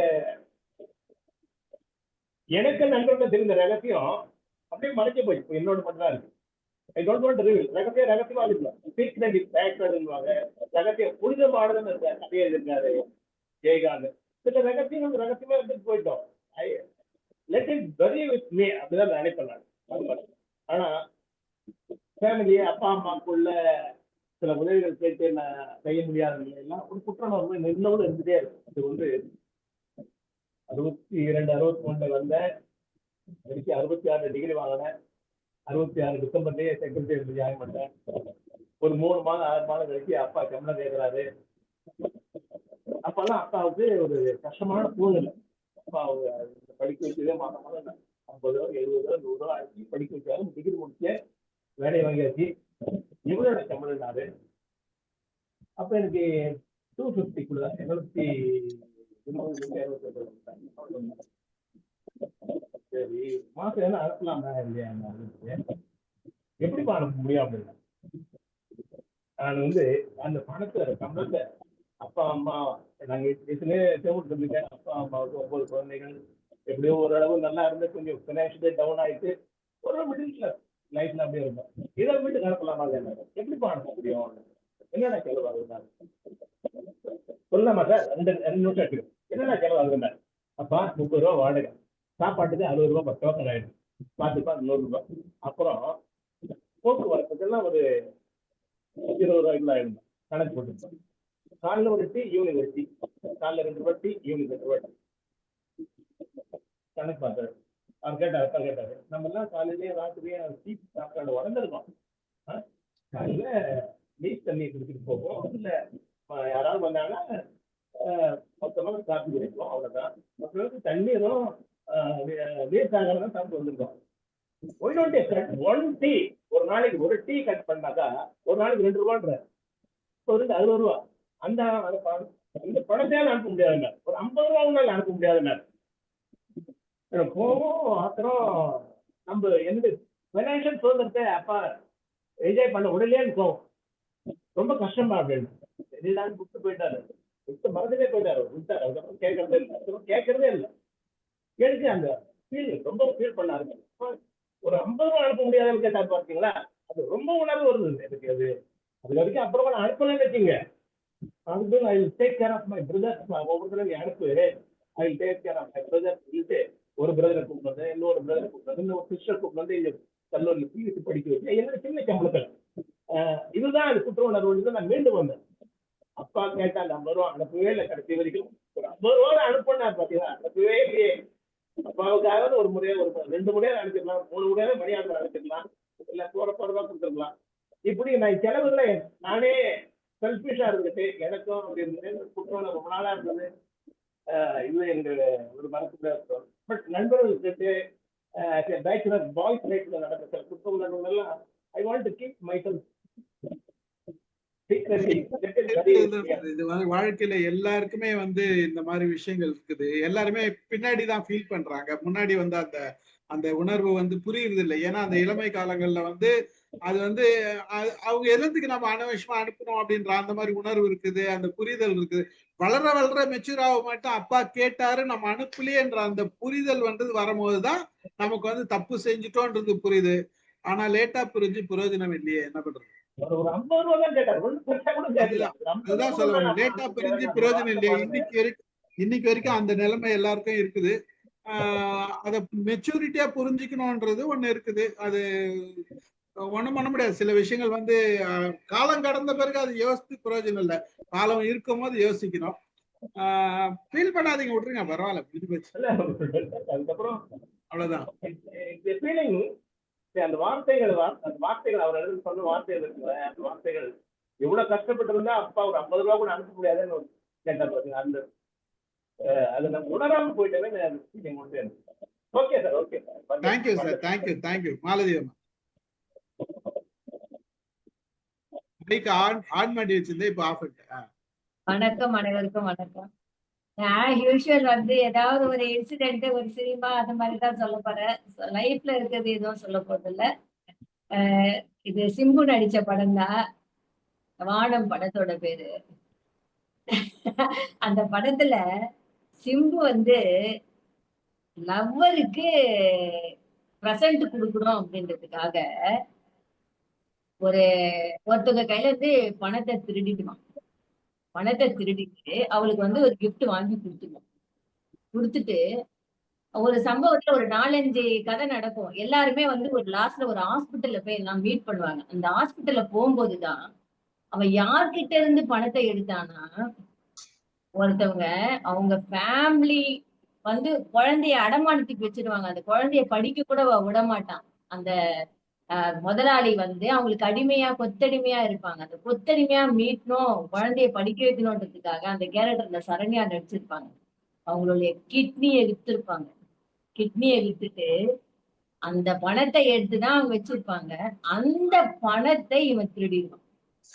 திருடிட்டது அந்த ஹாஸ்பிட்டல்ல போனப்போ அவனுக்கு அந்த விஷயம் தெரிஞ்சிடும். தெரிஞ்ச பின்னரு அவன் வருத்தப்படுவான் பாருங்க, சொல்லவே வேண்டாம். அவ்வளவு குற்ற உணர்ச்சியில அவ்வளோ துடிப்பான். சிம்பு சூப்பரா நடிச்சிருப்பான். அதுக்கப்புறமா அந்த ஹாஸ்பிட்டல்ல இருக்கிறவங்க எல்லாரையுமே வந்து ஒரு டெரரிஸ்ட் அட்டாக் மாதிரி நடக்கும். அதுல இருந்து எல்லாரையும் காப்பாத்துறதுக்காக அவனோட உயிரை விடுற மாதிரி அந்த கதையை முடிச்சிருப்பாங்க. இது வந்து அந்த குற்ற உணர்ச்சிக்காக நான் இந்த எக்ஸாம்பிளுக்காக நான் இதை ஒண்ணு சொல்லணும்னு நினைச்சேன். இதுதான் இந்த ஸ்டோரிய சொல்லணும் அப்படின்னு நினைச்சேன். எனக்கு தோணுச்சு இது கரெக்டா. அதே மாதிரி இப்போ வீட்டுல வந்து காலையில ஒருத்தர் ஏதோ ஒரு சின்ன வேலை செய்யலன்னு சொல்லிட்டு ஒய்ஃபை திட்டிடுறாரு. அதுவும் ஒரு கூட்டு குடுத்தன ஒண்டு குடுத்தன இருக்கிறவங்க வீட்டுல திட்டிட்டு போயிடுறாருன்னு வச்சுக்கீங்களேன். எல்லாரும் எதிர்க்கும் திட்டிடுறாரு. அப்ப அந்த அம்மா வாயசுறது கம்முன்னு போயிடுது உள்ள. ஆனா இவர் வராரு, சைக்கிள்ல வரும்போதோ இல்ல பைக்ல வரும்போதோ யாரோ ஒருத்தர் கூட மோதிக்கிறாரு. மோதப்போ அவர் என்ன சொல்றாரு, சாவுகிறாக்கி உனக்கு வேற யாரும் கிடைக்கலையா, நீதான் வந்து என் மேல மோதுறியான்னு சொல்லிட்டு அவன் திட்டுவான். திட்டும் போது இவருக்கு உடனே தோணும், நம்ம பொண்டாட்டியை திட்டிட்டு வந்தோமே, அதனாலதான் நம்ம இந்த திட்டு வாங்குறோமோ அப்படின்னு தோணுதுல. அந்த நேரமே அவனுக்கு அந்த குற்ற உணர்வு அவனுக்கு அவன் வந்து உருவாக்கிறான். அது எல்லாமே அவன் செஞ்சுட்டு வந்ததால அவனுக்கு உடனே அது குத்துது. அதுக்கு அடுத்தது அவன் வேலை செய்யற இடத்துல போன பின்னாடி ஏதோ ஒரு தப்பு பண்ணிடுறான், பாஸ் கிட்ட திட்டு வாங்குறான். அப்ப திட்டு வாங்கும் போது அவனுக்கு இந்த குற்ற உணர்ச்சி நமக்கு வந்து மேம்படுது. அந்த மாதிரி அவன் வீட்டுக்கு ஒவ்வொரு நேரமும் அந்த செஞ்ச தப்ப வந்து அவன் உணர்றான்ல. இதுதான் நான் வந்து குற்ற உணர்வு அப்படின்னு நான் நினைக்கிறேன். இதுதான் கரெக்டா என்னை பொறுத்த வரைக்கும் இந்த குற்ற உணர்வு இந்த மாதிரி இதுதான் அப்படின்ற மாதிரி எனக்கு தோணுச்சு. இததான் சொல்ல நினைச்சேன். நான் வந்து இப்ப பேசினே இருக்கும் போது ஒண்ணு தோணுது. எங்களுக்கு ரொம்ப க்ளோஸ் ஃப்ரெண்டுன்னு வச்சுக்கலாம். எங்க அப்பாவுக்கு வந்து ரொம்ப க்ளோஸ் ஃப்ரெண்டு. டெவலப்ல ஒன்னா ஒர்க் பண்ணியிருந்தாங்க. எங்க அப்பாவோட கொஞ்சம் ஒரு 10 வருஷம் சின்னவர்னு வச்சுங்களேன். எங்க வீட்டுல எல்லா நிகழ்ச்சியிலயும் அவர் தான் கேமராமேன் வச்சுங்க. அவருக்கு ஹாபி. அவ்வளவு பழக்கமானவரு திடீர்னு இறந்துட்டாரு. நாங்க போய்தான் ஆகணும். ஆனா வந்து நாங்க வந்து அன்னைக்கு ஒரு இடத்துல ஒரு குழந்தை பிறந்திருக்கு, அந்த குழந்தைய பாக்குறதுக்கு போறோம்னு சொல்லிட்டு நாங்க எங்க ரிலேஷனுக்கு நாங்க கிளம்பிட்டோம். நானே எங்க அம்மா எங்க தங்கச்சி 3 பேரும் கிளம்பிட்டோம். காருக்கு டிரைவர் போட்டு கிளம்புறோம். அந்த டெத்து வந்து மறுநாள் தானே எடுக்க போறாங்க, அதனால நம்ம நாளைக்கு வந்து பாத்துக்கலாம், இதை கம்ப்ளீட் பண்ணிட்டோம் அப்படின்னு சொல்லிட்டு நாங்க போறோம். போகும்போது ஒரு இடத்துல வந்து அந்த டிரைவர் வந்து ஒரு இடத்துல எங்கன்னா சிக்னல் தான் நிக்குது, வண்டி எடுக்கும் போதே போயிட்டு ஒரு இடத்துல போய் இடிச்சுட்டான். காரை கொண்டு போய் இன்னொரு கார்ல இடிச்சுட்டான். இடிச்சப்போ நான் தான் முன்னாடி உக்காந்துருக்கேன். ஆனா யாருக்கும் எந்த ஒரு அடியும் படல.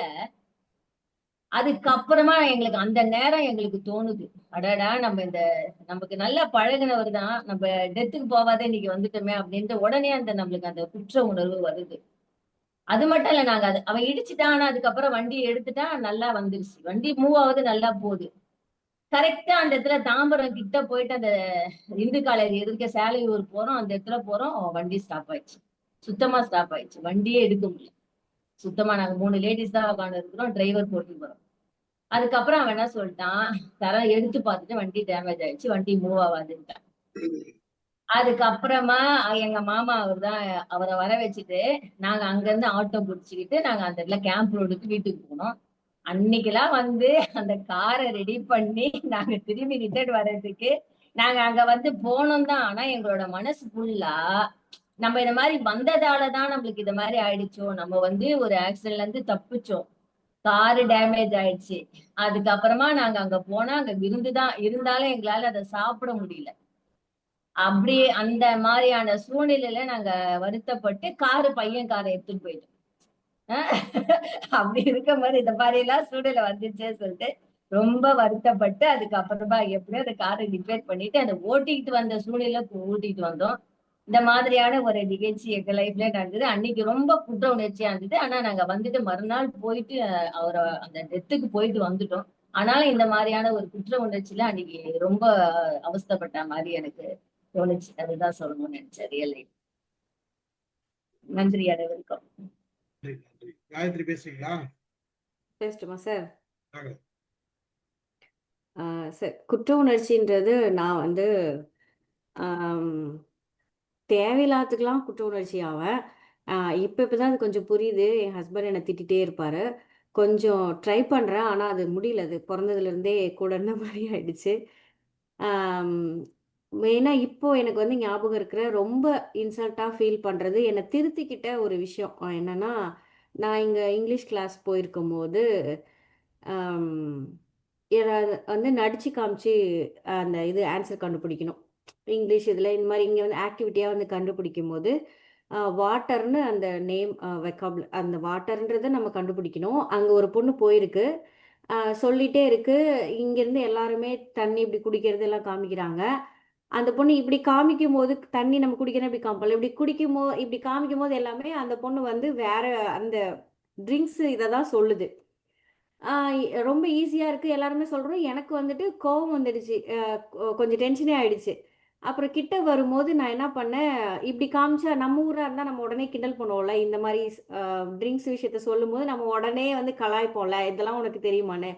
அந்த ஆஸ்பெக்ட்ல வந்துட்டு நான் வந்த உடனே இதெல்லாம் தெரியுது, தண்ணி தெரியலன்னு கேட்க வந்துட்டேன். ஆ கேட்டிருந்தா தப்பாலாம் எடுத்துக்க மாட்டாங்க. பழகினவங்க தான். ஆனா, அங்க வந்த உடனே அங்க மத்தவங்க எல்லாரும் இல்ல சார். அவங்க எல்லாருமே கை குடுத்து, அந்த பொண்ணு கண்டுபிடிக்கல. கடைசியா நல்லாவே சொல்லிட்டாங்க. அப்போ "யூ டன் வெல். நீ இப்ப நல்லா பண்ணுன. நல்லா ட்ரை பண்ணுன" அப்படின்னு அவங்க அந்த பொண்ணுகிட்ட சொல்லும்போது, நம்ம வந்து எப்படிப்பட்ட ஒரு மைண்ட் செட்ல இருக்கோம்?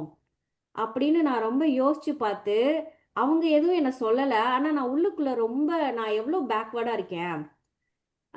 ஸோ இது வந்து நான் வந்து கொஞ்சம் திருந்திருக்கணும் ஏஜ் ஆகும்போது, நம்ம ஊர்ல அப்படிலாம் இருந்தாலும். பட் எனக்கு வந்து ரொம்ப இன்சல்ட்டா இருந்தது. அ அப்புறம் இவர்ட்ட வந்து சொல்லிட்டு இருந்தேன், "நம்ம எப்படி இருக்கோம்?" அப்படின்னு சொல்லிட்டு. ஸோ அதுக்கப்புறம் வந்து அ அதாவது எது பண்ணாலும் இவங்க அந்த விஷயம் இவங்கள்ட்ட இருந்து நானு கத்துக்கிட்டேன். அதுக்கப்புறம் வந்து இப்ப ரீசென்ட்டா ஒரு விஷயம், நல்லதுன்னு தான் நெனச்சு நான் ஒரு விஷயம் செஞ்சேன். ஆனா அதுக்கப்புறம் அது செய்ய முடியாம போயிட்டதுனால அது குற்ற உணர்ச்சியா இருக்கு. அது வந்து அ அ சரியாயிடும். அதுக்கப்புறம் வந்து சார் நம்ம ஆ இப்போ சில பேர் வந்து என்கிட்ட என்ன விஷயம் இல்லையோ, அத வந்து ரொம்ப இது பண்ணி, அத வந்து ஹர்ட் பண்ற மாதிரி சொல்லிட்டே இருப்பாங்க. சார் நான் வந்து இந்த இடத்துல வேற விஷயம் சொல்றேன்னு நெனைக்க வேணாம். இது குற்றுணர்ச்சி சார்ந்து தான் நான் சொல்றேன். இப்போ நான் வந்து பொறந்து வளர்ந்தது கிராமம். அதுக்கப்புறம் நாங்க சேலம் மூவ் ஆயிட்டோம். மேற்படி 10த்துக்கு அப்புறமே இங்க வந்துட்டோம். பட் இருந்தாலும் நான் எங்க ஊர்ல பார்த்த விஷயம் நான் அதனால தான் சார் நான் நெறைய பேர பார்க்கும்போதெல்லாம் எனக்கு ஏன் படிப்பு வந்து இதெல்லாம் குடுக்கல? எஜுகேஷன் அதிகமா இருக்கும்போது நெறைய விஷயங்கள் குறையணும். ஏன் அதிகமா இருக்கு? இப்ப எங்க ஊர்ல படிக்காதவங்க தான். ஆ எல்லாரும் என்ன சொல்லுவாங்க, படிக்காதவங்க டக்குன்னு பேசிருவாங்க. அவங்களுக்கு டீசென்சி தெரியாது, அது தெரியாது, இது தெரியாது சொல்றாங்க சார். நான் சின்ன வயசுலேருந்தே பார்க்குறேன். அவங்க என்ன கேட்குறாங்கன்னா, சம்பளம் எவ்வளோ? வெளிப்படையா கேட்பாங்க. ஏன் கல்யாணம் ஆகல? கேட்பாங்க. ஏன் குழந்தை பொறக்கல? கேட்பாங்க. இது கேட்பாங்களே தவிர, அப்பவே கேட்டுட்டு அப்படியே விட்டுடுவாங்க. ஓகேங்களா? ஆனா, ஒவ்வொரு டைமும் பேசும்போதும், இன்டைரக்ட்டாலாம் அந்த கிராமத்துக்காரங்க அடுத்தவங்கள குத்தி குத்திலாம் பேசி நான் பார்த்ததில்ல. பட் இப்ப படிச்சவங்கலாம் பார்த்தீங்கன்னா, அ இப்ப வந்து இன்டைரக்ட்டா குத்தி, குத்தி, குத்தி இன்டைரக்ட்டா பேசுறது. டைரக்ட்டா கேட்டு கூட போலாம். அந்த மாரி நெறைய அந்த மாரி விஷயங்கள பார்க்குறேன். அதனோட நீட்சியா என்ன நடந்துச்சு அப்டின்னா, ஒரு டைம் வந்து நான் வந்து பெரிய விஷயம் இல்ல, சின்ன விஷயம் தான். அத வந்து நான் எப்பயுமே நான் என்ன பண்ணுவேன்னா, நான் ஹர்ட் ஆனேன்னா, நான் ரொம்ப பொறுமையா இருப்பேன், கேட்டுக்குவேன், வீட்ல வந்து பொலம்புவேன், இல்ல அழுவேன் அந்த மாரி தான் இருப்பேன். ஒரு டைம் என்ன பண்ட்டேன், இப்போ வந்து நான் வந்து அவங்கள ஹர்ட் பண்றது இல்ல. என்ன பொறுத்தவரைக்கும் அது கொஞ்சம் இதா பேசுற மாரி, அந்த மாரி நான் பேசிட்டேன். ஆனா, அதுக்கப்புறம் நான் வந்து 2 டைம் அப்படி நடந்துச்சு. அதுக்கப்புறம் வந்து எனக்கு என் கேரக்டர் நெனச்சு ரொம்ப அசிங்கமா குற்ற உணர்ச்சி ஆயிடுச்சு. நான் ஏன் இப்படிலாம் பேச மாட்டேன்? ஏன் இப்படி பேசினேன்? சரி ஓகே. இதுக்கப்புறம் இனிமே வந்து நம்ம ஹர்ட் ஆனாலும் நான் பேசவே மாட்டேன். ஆனா 2 டைம் அந்த மாரி பேசிட்டேன் ஒருத்தவங்கள. இது பண்ற மாரி கொஞ்சம் சிறுமைப்படுத்துற மாதிரி சிறுமைப்படுத்தல. பட் ஆனா என் மனசுக்கு அது சிறுமை. அந்த மாரி நான் பேசிட்டேன். அதுக்கப்புறம் வந்து இனிமே வந்து அப்படி பண்ணக்கூடாது. நம்ம இத வேற மாரி வேணா டேக்கிள் பண்ணலாம். ஆனா, இந்த மாரி பேசக்கூடாது. ஏன்னா, இது நான் இல்ல அப்படின்னு அதுக்கப்புறம். ஸோ அந்த மாரி மெயினான விஷயங்கள் இந்த மாரி தான். ஆனா, அதே மாரி நான் ஒரு விஷயத்த கமிட் ஆயிட்டேன். இத நான் பண்றேன் அப்படின்னு சொல்லிட்டேன்னா, நான் பண்ணிடணும். அந்த டைம்க்குள்ள நான் பண்ணிடணும். அப்படி இல்லன்னா நான் கில்ட் ஆயிடுவேன். ஸோ மேபி நான் வேணும்னு பண்ணாம இருக்க மாட்டேன். என்னோட சிச்சுவேஷன், என்னோட சூழ்நிலை காரணமா என்ன ஏதாவது செய்யலன்னா, இல்ல கூப்பிட்டாங்க போக முடியலன்னா, நான் ரொம்ப கில்ட் ஆயிடுவேன். அது என்னால செய்ய முடியலன்னா, அதுலேருந்து என்னால அது மறக்கிறதுக்கே ரொம்ப நாள் ஆகும். ஒண்ணுமே இல்ல. இப்ப நான் இப்போ வாங்க கடைக்கு போலாம் அப்படின்னு சொல்லிட்டேன்னா, எனக்கு வீட்டுக்கு யாராவது கெஸ்ட் வந்துட்டாங்க, போக முடியலன்னா, அது வந்து நியாயமான காரணமாவே இருந்தா கூட, ஆனா அவங்க எனக்காக கிளம்பி வந்துட்டாங்களே அப்படின்னு சொல்லி நான் ரொம்ப கில்ட் ஆயிடுவேன். இந்த மாதிரி நெறைய விஷயங்களுக்கு வந்து கில்ட் ஆவேன். நான் சொல்ற விஷயத்த நான் கமிட் ஆனா நான் செஞ்சிடணும். அந்த ஒரு விஷயம். அப்படி இல்லன்னா ஆவேன் சார் அதிகமா. ஆனா வந்து சார் சமுதாயத்துல வந்து எனக்கு ஒரு விஷயம் நான் சொல்லிக்கிறேன். இப்போ வந்து குற்ற உணர்ச்சி அப்படின்றது இப்போ வந்து எப்படின்னா, நான் இது நெறைய விஷயம் இப்போ ப்ரொபகண்டா பண்ணிட்டே இருக்காங்க. எனக்கு சரின்னு பட்டா அது சரிதான். அது எப்படின்னா, நம்மளோட விஷயத்துக்கு நம்ம சரின்னு பட்டத செய்யலாம். அதுல 3 பெர்சன் இன்வால்வ் ஆயிருக்காங்க. இல்ல வந்து சமுதாயம் இன்வால்வ் ஆயிருக்குன்னா, நம்ம அப்படி பண்ணக்கூடாதுன்றதே தெரியாம, நான் நல்லா இருந்தா போதும், எனக்கு சரின்னா போதுன்றது இப்போ வந்து ஜென்ரலைஸ் ஆயிடுச்சு. ஸோ இப்போ வந்து குற்ற உணர்ச்சியே வந்து இப்போ நீங்களாம் இருக்கீங்க, படுறீங்க. அந்த மாதிரி இப்போ வந்து அந்த சதவீதம் குறைஞ்சிட்டு இருக்கு சார். குற்ற உணர்ச்சி இருக்கும்போது தான் நம்ம ஒரு தவறு செய்ய மாட்டோம். அந்த குற்றுணர்ச்சி ஃபீலிங் இருக்கிற வரைக்கும் தான் நம்ம அந்த தவறுகள்லாம் செய்ய மாட்டோம். அது இப்போ வந்து தவறு இப்போ வந்து இடிச்சிட்டோம், காலை மிதிச்சிட்டோம்னா நம்ம ஒரு சாரி சொல்லணுங்கிறது அது ஒரு குற்ற உணர்ச்சி தான். அது தெரியாம செஞ்சாலும் தெரிஞ்சு செஞ்சாலும் குற்ற உணர்ச்சி தான். அப்போ அந்த ஒரு ரெஸ்பான்சிபிலிட்டி நம்ம சாரி கேட்கறது குற்ற உணர்ச்சி இருக்கும்போது தான் வரும். அது மாதிரி நம்மளுக்கு இருக்கணும் குற்ற உணர்ச்சி அப்படின்றது தான் சொல்லி. Thank you sir. இந்த குற்ற உணர்ச்சிக்கு வந்து ஒரு சிறந்த இன்னொரு படம் சொல்றேன். மெய்யழகன் படம் வந்து ஒரு சிறந்த படம் வந்து குற்ற உணர்ச்சிக்கு. Yes ma'am. மெய்யழகன் எல்லாருமே பார்த்திருப்பீங்க. அந்த படம் வந்து ஒரு சிறந்த உதாரணம் குற்ற உணர்ச்சி. Correct ma'am. Thanks ma'am Simbu பேசுறதுக்கு. Okay okay. நீங்க யாரு? சிம்பு ஃபேனா? செல்வகுமார் சார் வாங்க. சிம்புவுடைய ஃபேனா? Okay okay sir. எங்களுக்கு நிறைய குற்ற உணர்ச்சி இருந்திருக்கு சார். அதெல்லாம் வந்து எல்லா விஷயத்தையுமே ஷேர் சொல்ல முடியாது. பண்றதுன்றது அமுதாம்மா சொன்ன மாதிரி தான். அதெல்லாம் டெஃபினட்டா சொல்ல முடியாது. நான் அடிக்கடி வந்து பார்த்தீங்கன்னா வீட்டிலன்றது இல்லை, பல நேரங்களில் பல இடங்கள்ல குற்ற உணர்ச்சியா வந்து நிறைய சூழ்நிலையில ஆயிருக்கு. பட் அதெல்லாம் வந்து நம்ம ஒருத்தருக்கு ஒருத்தர் வந்து ஷேர் பண்ற மாதிரியான ஒரு விஷயமே இருக்காது. ஏன்னா ஒரு சில விஷயங்கள வந்து புருஷன் வந்து பொண்டாட்டிகிட்ட சொல்ல முடியாது. பொண்டாட்டி வந்து புருஷன்கிட்ட சொல்ல முடியாது. அந்த மாதிரியெல்லாம் இருக்கு. பட் ஆனா எனக்கு இப்போ ரீசெண்டா நடந்த ஒரே ஒரு விஷயம் மட்டும் நான் சொல்றேன். ஆக்சுவலா நம்ம லாஸ்ட் டைம் போயிட்டு வரும்போது எங்க ரிலேட்டிவ் ஒருத்தர் ஆக்சிடென்ட் ஆயிட்டாருன்னு சொன்னேன் இல்லைங்களா சார்? ம். அவர் வந்து இறந்துட்டாரு சார் அவரு. அவர் இறந்துட்டாருன்றதுக்காக நாங்க இங்கேருந்து எல்லாரும் பாண்டிச்சேரி போனோம். நாங்க போறதுக்கு கொஞ்சம் லேட் ஆயிடுச்சு.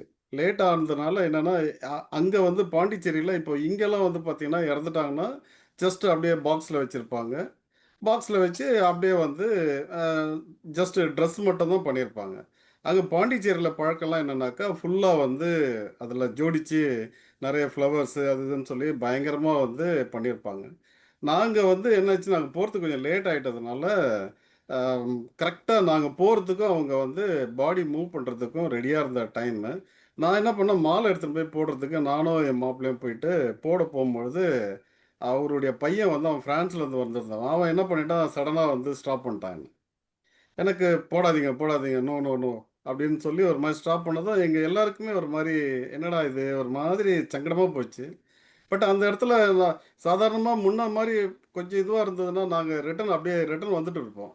சரி வேணாம் பரவாயில்லன்னு சொல்லிட்டு. ஆனா, அது அவன் தெரிஞ்சு செய்த மாரி இல்ல. அந்த மாரி தோணுச்சு. அதுக்கப்புறம் கல்லறைக்கெல்லாம் போன பிறகு என்ன பண்ணான், அவனுக்குள்ளார வந்து அந்த ஒரு குற்ற உணர்ச்சி, நான் வெளியில எல்லாம் மண்ணெல்லாம் போட்டு எல்லாம் முடிச்சுட்டு வெளிய வரும்போது, அவன் என் கைய புடிச்சுக்கிட்டு, "சாரி, நான் வந்து எந்த ஒரு இன்டென்ஷனும் எனக்கு கிடையாது. ஸோ நான் வந்து அ அ அந்த ஏதோ ஒரு வேகத்தில சொல்லிட்டேன். நீங்க தப்பா நெனச்சுக்காதீங்க." "ஏய் இல்லம்மா, நான் எதுவும் நெனச்சுக்கல." "இல்ல, இல்ல. நீங்க எதுவுமே என்ன திரும்ப திரும்ப வந்து அவன் ப்ளீஸ் பண்ணிட்டே இருந்தான். அப்போதான் அது அது வந்து பார்த்தீங்கன்னா, ரியலாவே அவன் பிரான்ஸ்ல தான் இருக்கிறவன். அவனுக்கு அதெல்லாம் ஒரு பெருசா கூட தோணணும்னு தேவையில்ல. இருந்தா கூட அந்த அந்த ஒரு எண்ணம் வந்தது வந்து பார்த்தீங்கன்னா, எனக்கு ரொம்பவே கொஞ்சம் இதுவா இருந்தது. அதுக்கப்புறம் நான் வீட்டுக்கு வந்த பிறகு நைட் அவன் எனக்கு திரும்ப ஃபோன் பண்ணி, "சாரி, நான் வந்து இந்த மாரி பண்ணியிருக்க கூடாது." அப்போ அவனுக்கு தெரியுது அது தப்புன்றத வந்து அவன் உணர்ந்திருக்கான். ஸோ அந்த மாரி பல நேரங்கள்ல பல விஷயங்கள் நடக்குது. நான் கூட நடுவுல ஒரு முறை என் பொண்ணுகிட்ட பயங்கரமா திட்டிட்டேன்னு சொல்லி, அவளுக்கு சாரி சொன்னேன். அந்த ஒரு ஸ்கிரீன்ஷாட்லாம் கூட உங்களுக்கு ஷேர் பண்ணியிருந்திருப்பேன்னு நெனைக்கிறேன். ஸோ அது அந்த மாரியான நேரங்கள்ல ஒரு சில நேரங்கள்ல ரொம்ப வருத்தமா தான் இருக்கும். ஆனா அந்த வருத்தங்கள கொஞ்சம் வந்து அப்படியே கொஞ்சம் அமைதியாயிட்டோம்னு வச்சுக்கங்களேன். அதுக்கப்புறமா அதுலருந்து வெளிய வந்துரலாம். இல்லன்னு வைங்க, எனக்கு என்னுடைய சித்தப்பா ஒருத்தர் இருந்தாரு. அவரு இந்த மாரி ஏதாவது ஒரு விஷயம் நடந்தா கூட சரி, சடனா வந்து அந்த இடத்திலேயே வந்து ஒரு மாரி எல்லாரையும் ஷேம் பண்ணிடுவாரு. அவர் ஒரு மாதிரி வந்து அடாவடியா பேசிட்டு டக்குன்னு வந்து அப்போ அந்த இடமே வந்து கம்ப்ளீட்டா வந்து மாறிடும். பட் அங்க அந்த டெத்லயே வந்து நான் சப்போஸ் அந்த நேரம் வந்து எனக்கு குற்ற உணர்ச்சி ரொம்ப பெருசா இல்ல, ஒரு மாரி ஹர்ட் ஆயிட்டோம். அத கொஞ்சம் இது பண்ணியிருந்தோம்னா, அது ஒரு பெரிய ஒரு சண்டை மாரி ஆயிட்டுருக்கும். எனிவே அவ்வளோ தூரம் இங்கேருந்து பாண்டிச்சேரி வரைக்கும் போயிட்டு வித்தின் ஒரு ஒரு ஒரு 5 மினிட்ஸ் முன்ன போயிருந்தோம்னா, அது கூட என்னன்னா அந்த மாலை வாங்குறதுக்காக லேட் ஆயிடுச்சு. அந்த லேட்ல வந்து பார்த்தீங்கன்னா, எங்களுக்கு அங்க ஒரு நடந்தது ஒரு மாரி சங்கடமா போயிட்டு, என்னடா இதுன்னு இருந்தது. ஆனா அதுக்கப்புறம் அவன் வந்து அந்த விஷயத்த வந்து ரொம்பவே கூலா வந்து, "இல்ல எனக்கு வந்து நான் தெரியாம பண்ணிட்டேன். நீங்க அத வந்து ஒண்ணும் பெருசா நினைக்காதீங்க." அப்படின்னு அவன் பலமுறை வந்து சொல்லும்பொழுது, அந்த இடத்துல வந்து பார்த்தீங்கன்னா, நமக்கு இருக்கிற அந்த ஹர்ட்டும் போயிடுது. அதே நேரத்துல அவனுக்கு இருந்த குற்ற உணர்ச்சியும் மறைஞ்சிடுச்சு. ஸோ இது வந்து அந்த இடத்துலயே வந்து அதெல்லாம் சால்வ் பண்ணிட்டோம்னாக்கா, திரும்ப வந்து ஃபர்தரா அத பத்தி நினைக்க வேண்டிய அவசியங்கள் இருக்காது. இந்த ஆனா தம்பி இதெல்லாம் சொல்றதுக்கு ஈஸியா இருக்கு. அது அந்தந்த சிச்சுவேஷன்ஸ்ல அத அனுபவிக்கும்போது தான் சார் அதனுடைய கஷ்டம் நீங்க என்னன்னு தெரியும். அந்த தம்பி வந்து உங்களுக்கு திருப்பி திருப்பி பேசுறதுக்கு காரணம் என்னன்னா, நீங்க ரியாக்ட் பண்ணாத இருந்ததுதான். அந்த அதுதான் அது ரியாக்ஷன் பண்ணியிருந்தீங்கன்னா அது வேற மாதிரி ஆயிருக்கும். வேற உங்களுக்கும் அது பிரச்சனையா இருந்திருக்கும். நீங்க ரியாக்ட் பண்ணாத மௌனம் இருந்தது பாருங்க. ஆ, அந்த ஆ. மௌனம் வந்து பல பதில சொல்லியிருக்கோம் அவருக்கு. அதுதான் என் வேற வைஃப் ஒண்ணும் அதான் கிடையாது. அந்த சொன்னாங்க. மௌனம் வந்து பல மெசேஜ குடுத்துருக்கோம். அப்பதான் அந்த உணர்வு என்ன ஆகுதுன்னா, இவ்வளவு சைலண்டா போயிட்டாங்களே இவங்கன்றப்ப, அவங்க அப்பதான் அந்த ஃபீலே உண்மையா வரும். அது அதான். வந்து அதுதான் அங்கதான் நம்ம நம்ம நடந்துக்கிறோம். அப்போ வந்து கிளீனா வந்து அவங்க மன்னிப்பு கேட்கும்போது அதை உணர்ந்திருக்காங்கன்றது ஆ, தெரியுது. அதுதான் அதுதான் நான் அதுவே மிகப்பெரிய இதுதான். அது வந்து அது அப்போ அவனு ரிலாக்ஸ் ஆயிடுவாங்க. நம்ம ஓகே அப்படின்னு நம்மளும் ரிலாக்ஸ் ஆயிடுவோம், அவனும் ரிலாக்ஸ் ஆயிடுவான். அவன் ரிலாக்ஸ் ஆகுறதுக்கு ரொம்ப காலம் ரொம்ப எடுத்ததுனால தான் நைட் எல்லாம் ஃபோன் பண்ணி வீடு பேசுறதுக்கு காரணம். அதான் அதெல்லாம் அது அதுதான் அந்த அப்படி மௌனம் தான், வேற ஒண்ணும் இல்ல. அதுதான் சொல்ல அதுதான் வரேன். அந்த ரியாக்ஷன்ன்றது நீங்க வேற மாதிரி ரியாக்ஷன், மௌனமா ரியாக்ஷன் கொடுத்ததுதான் அது அதனுடைய விளைவு தானே தவிர. வெரி குட் வெரி குட், பாராட்டுக்குரிய விஷயங்கள். சீனு சார் பேசுறீங்களா? அதுனா வணக்கம் வணக்கம் சார், அனைவருக்கும் வணக்கம். சார், இந்த இந்த டாபிக் குற்ற உணர்வு எடுத்திருக்க டாபிக் நல்ல டாபிக் சார், சூப்பர் டாபிக் இன்னைக்கு. எனக்கு உண்மையிலே இது ரொம்ப பிடிச்ச டாபிக். ஏன்னா குற்ற உணர்வுங்கிறது இது ஏற்படாத மனுஷனே கிடையாது, யாருக்குமே அந்த ஏற்படாம இருக்காது. அந்த குற்ற உணர்வை பொறுத்த வரைக்கும் நான் இன்னொன்னு சொல்லப்படி பாத்தீங்கன்னா, நான் இந்த கிட்டத்தட்ட 3/4 மணி நேரமா இதுக்குள்ள வர்றதுக்குள்ள என்னால முடியல. என் மைண்ட் செட் எங்கேயோ போயிட்டு இருக்கு. ஒரு சின்ன உபாதை என்ன டிஸ்டர்ப் பண்ணிட்டே இருக்கு. இந்த நல்ல டாபிக்கை பார்க்கும்போது ஒரு 3/4 மணி நேரம் ஆச்சு அந்த டாபிக் உள்ள நுழையறதுக்கே. இருந்தாலும் நீங்க பேசுறதெல்லாம் கேட்டுக்கிட்டு இருந்தேன். ஒரு சில இது மண்டையில ஏறுது, ஒரு இது மண்டையில ஏறலன்னு வச்சுக்கோங்களேன். அந்த அளவுக்கு ஒரு தாக்கம் ஏதோ ஒண்ணு என்ன பண்ணிட்டு இருக்குது. அப்படி இருக்கும்போது நான் என்னோட ஐடியாவில் என்ன சொன்னா, ஜென்ரலா குற்ற உணர்வுங்கிறத நான் 2ஆ பிரிக்கிறேன். ஒண்ணு சொல்ல முடிஞ்சது, இன்னொன்னு சொல்ல முடியாதது. சொல்ல முடியாது அப்படிங்கும்போது எனக்கு முன்னாடி பேசின சார் வந்து சொன்னாரு. அப்படி சொல்ல முடிஞ்சதுங்கிறதுல வந்து சின்னதாவும் குற்ற உணர்வு இருக்கலாம், பெருசாகவும் இருக்கலாம். சின்ன குற்ற உணர்வை டக்குன்னு உடனே நீங்க சொன்ன மாதிரி சொல்லிட்டோம்னா அது அடுத்த நிமிஷம் நம்ம மனசை விட்டு போயிடும். ஒரு பெரிய குற்ற உணர்வு வந்து சொல்ல முடியாம தவிச்சுக்கிட்டு இருப்போம். அப்படி பாத்தீங்கன்னா, ஒருத்தன் கொலை செஞ்சுட்டு ஜெயிலுக்கு போயிட்டு வரான்னு வச்சுக்கீங்களேன், அவன் வந்து வெளியில வந்ததுக்கு அப்புறம் அவனை சமுதாயம் எப்படி பார்க்கும்? அவன் நாம இந்த தப்பை பண்ணிட்டோமே, இந்த தப்பை பண்ணாம சமுதாயத்துல எல்லாரோட நம்ம சேர்ந்து வாழ்ந்திருக்கலாமே அப்படிங்கிற ஒரு பெரிய குற்ற உணர்வு அவனை கஷ்டப்படுத்திக்கிட்டே இருக்கும். அப்ப ஆஹ் அப்ப அவனுக்கு மனசு லேசா அப்படியே அந்த குற்ற உணர்வையாக அவனோட ஃப்ரெண்டு கிட்ட பேசிட்டு நண்பர்கிட்ட சொல்லும்போது கொஞ்சம் அவனுக்கு மனசு லேசாகும். அந்த குற்ற உணர்வு அதுல இருந்து கொஞ்சம் வெளியே வர பார்ப்பாங்க. ஆனா சொல்லவே முடியாத குற்ற உணர்வு அப்படின்னு ஒவ்வொருத்தருக்கும் இருக்கும். வாழ்க்கையில இல்லாம கிடையாது. அவர் சார் சொன்ன மாதிரி மனைவி கிட்ட சொல்ல முடியாது, நண்பர்கிட்ட சொல்ல முடியாது, இப்படி நிறையவே இருக்கும். அது வந்து நம்மள ரொம்ப காயப்படுத்தும் அந்த குற்ற உணர்வு நம்ம மனசுக்குள்ளே இருந்துகிட்டு. அப்படி இருக்கும்போது அதையும் ஒரு நல்ல க்ளோஸான நண்பர்கள் இருந்தா அவங்க கிட்ட சொல்லி ஒரு ஆறுதல் தேடிக்கிட்டோம்னா அந்த குற்ற உணர்வு கொஞ்சமாவது நம்மளை விட்டு பர்சன்டேஜ் தான் குறையும், முழுசா குறையும்னு சொல்ல முடியாது. அந்த பர்சன்டேஜ் குறையும், அதுக்கு ஆறுதலை தரலாம். அப்படி பார்க்கும்போது ஒவ்வொருத்தருக்கும் குற்ற உணர்வுங்கிறது இல்லாம இல்ல. அதனால இருந்துட்டு இருக்கு. அதுல நல்லது கெட்டது இருக்கு. அதனால நம்மள திருத்திக்க போறதும் இருக்கு. கடைசி வரையும் நம்ம இந்த குற்ற உணர்வு பண்ணிட்டோமேன்னு வருத்தப்பட்டுக்கிட்டு வெளியே சொல்ல முடியாம இருக்கிறவங்களும் இருப்பாங்க. இந்த மாதிரி நிறைய மனுஷனுக்கு இருக்கு. அதனால இது ஒரு நல்ல டாபிக். ஒரு பாடலுக்கு காட்சியில வந்து ஒரே ஒரு வரிதான் எனக்கு ஞாபகம் வந்துச்சு. நீங்காத எண்ணம் ஒன்று நெஞ்சோடு உண்டு அப்படின்னு ஒரு பாட்டுல வந்துச்சு. அந்த குற்ற உணர்வு கூட நீங்காத எண்ணம் தான். அதை எப்படி வேணாலும் எடுத்துக்கலாம் அந்த பாட்டு உள்ள அர்த்தத்தை. அந்த ஒரு லைன் வந்து எனக்கு அது வந்து இதுக்கு ஒரு பொருத்தமா இருக்கிற மாதிரி தெரிஞ்சுச்சு. இந்த நீங்காத எண்ணங்கிறது நல்லதும் இருக்கலாம், கெட்டதும் இருக்கலாம், எல்லாமே இருக்கலாம். அதுல குற்ற உணர்வும் ஒண்ணா கூட இருக்கலாம் அப்படின்னு நான் நினைக்கிறேன் சார். இப்போதைக்கு எனக்கு ஓரளவுக்கு இதை பத்தி பேசணும்னு புரிஞ்சது இவ்வளவுதான். நிறைய பேர் அவங்களோட எக்ஸ்பீரியன்ஸை சொன்னாங்க. பட் ஆனா என்னோட எக்ஸ்பீரியன்ஸை சொல்ற அளவுக்கு எதுக்கு இப்ப எனக்கு தாட்ஸ் போகல. பட் இருந்தாலும் குற்ற உணர்வு டாபிக் ரொம்ப பிடிச்ச டாபிக் தான். நன்றி சார். நன்றி தேங்க்யூ. நன்றி சார், நன்றி சார். கணேசன் வாங்க.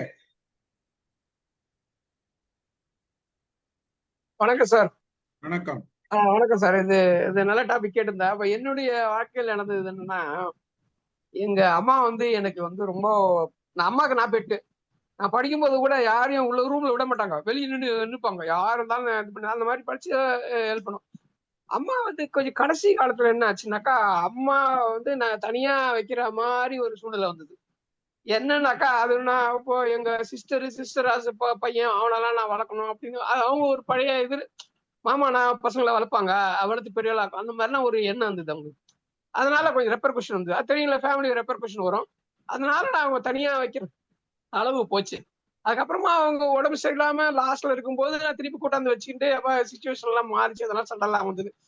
ஆனா அந்த ஃபீலிங் மட்டும் நம்ம அந்த கில்ட்டி ஃபீலிங், ஏன்னா இது ஒரு எமோஷனல், அது அப்படியே நம்ம கிட்ட இருந்துன்னே இருக்கு.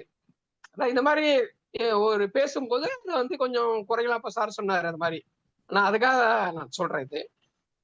அப்புறமா சம்டைம்ஸ் இந்த அது இதனுடைய கண்டினியூட்டியான தெரியல. ஏதாவது இந்த பூச்சி மறந்து இப்போ மரத்துல வந்து பூச்சி என்ன இருக்குது வச்சுங்களேன். இப்போ முருங்கை மரம் இருக்கு எங்க வீட்டுல, அதுல இந்த கம்பளி பூச்சிலாம் வந்தா கூட அதை சாகடிமை கூட ஒரு பாவமா இருக்கு. அதை ஒண்ணும் பண்ண முடியாது, அது எங்கேயும் போட்டாலும் நிறைய வளரும் அது. அப்போ அதை சாகடிச்சிட்டுனாக்கா அதுக்கப்புறமா ஒரு ஃபீலிங் இருக்கும், சரி என்னடா அது நிறைய உயிர்கள் நம்ம சாவடிச்சிட்டோமே, அது ஒரு கில்ட்டி ஃபீலிங்கு. அப்போ ரிலேட்டிவ்ஸ் எதனா பணம் கேட்டானா நம்மளால கொடுக்க முடியலனாக்கா ஒரு கில்ட்டி ஃபீலிங். அதனுடைய தொடர்ச்சியா என்னன்னு தெரியல, பட் அது இருக்கு. அதுதான் நான் ஷேர் பண்ண விரும்பினேன். இந்த எமோஷனல் கில்ட்டி ஃபீலிங் மட்டும் நம்மளை விட்டு போறது கொஞ்சம் கஷ்டமா இருக்கு. ஏன்னா மை மதர் டிமைஸ்டு லாங் டைம் ஆச்சு, ஆனா அப்ப கூட அந்த ஃபீலிங்ஸ் இருக்கு. அதுதான் இப்ப சொல்லணும்னு பகிர்ந்துக்கணும்னு விரும்பினேன். நன்றி நன்றி கணேசன், நன்றி நன்றி. அடுத்து யார் பேசுறது?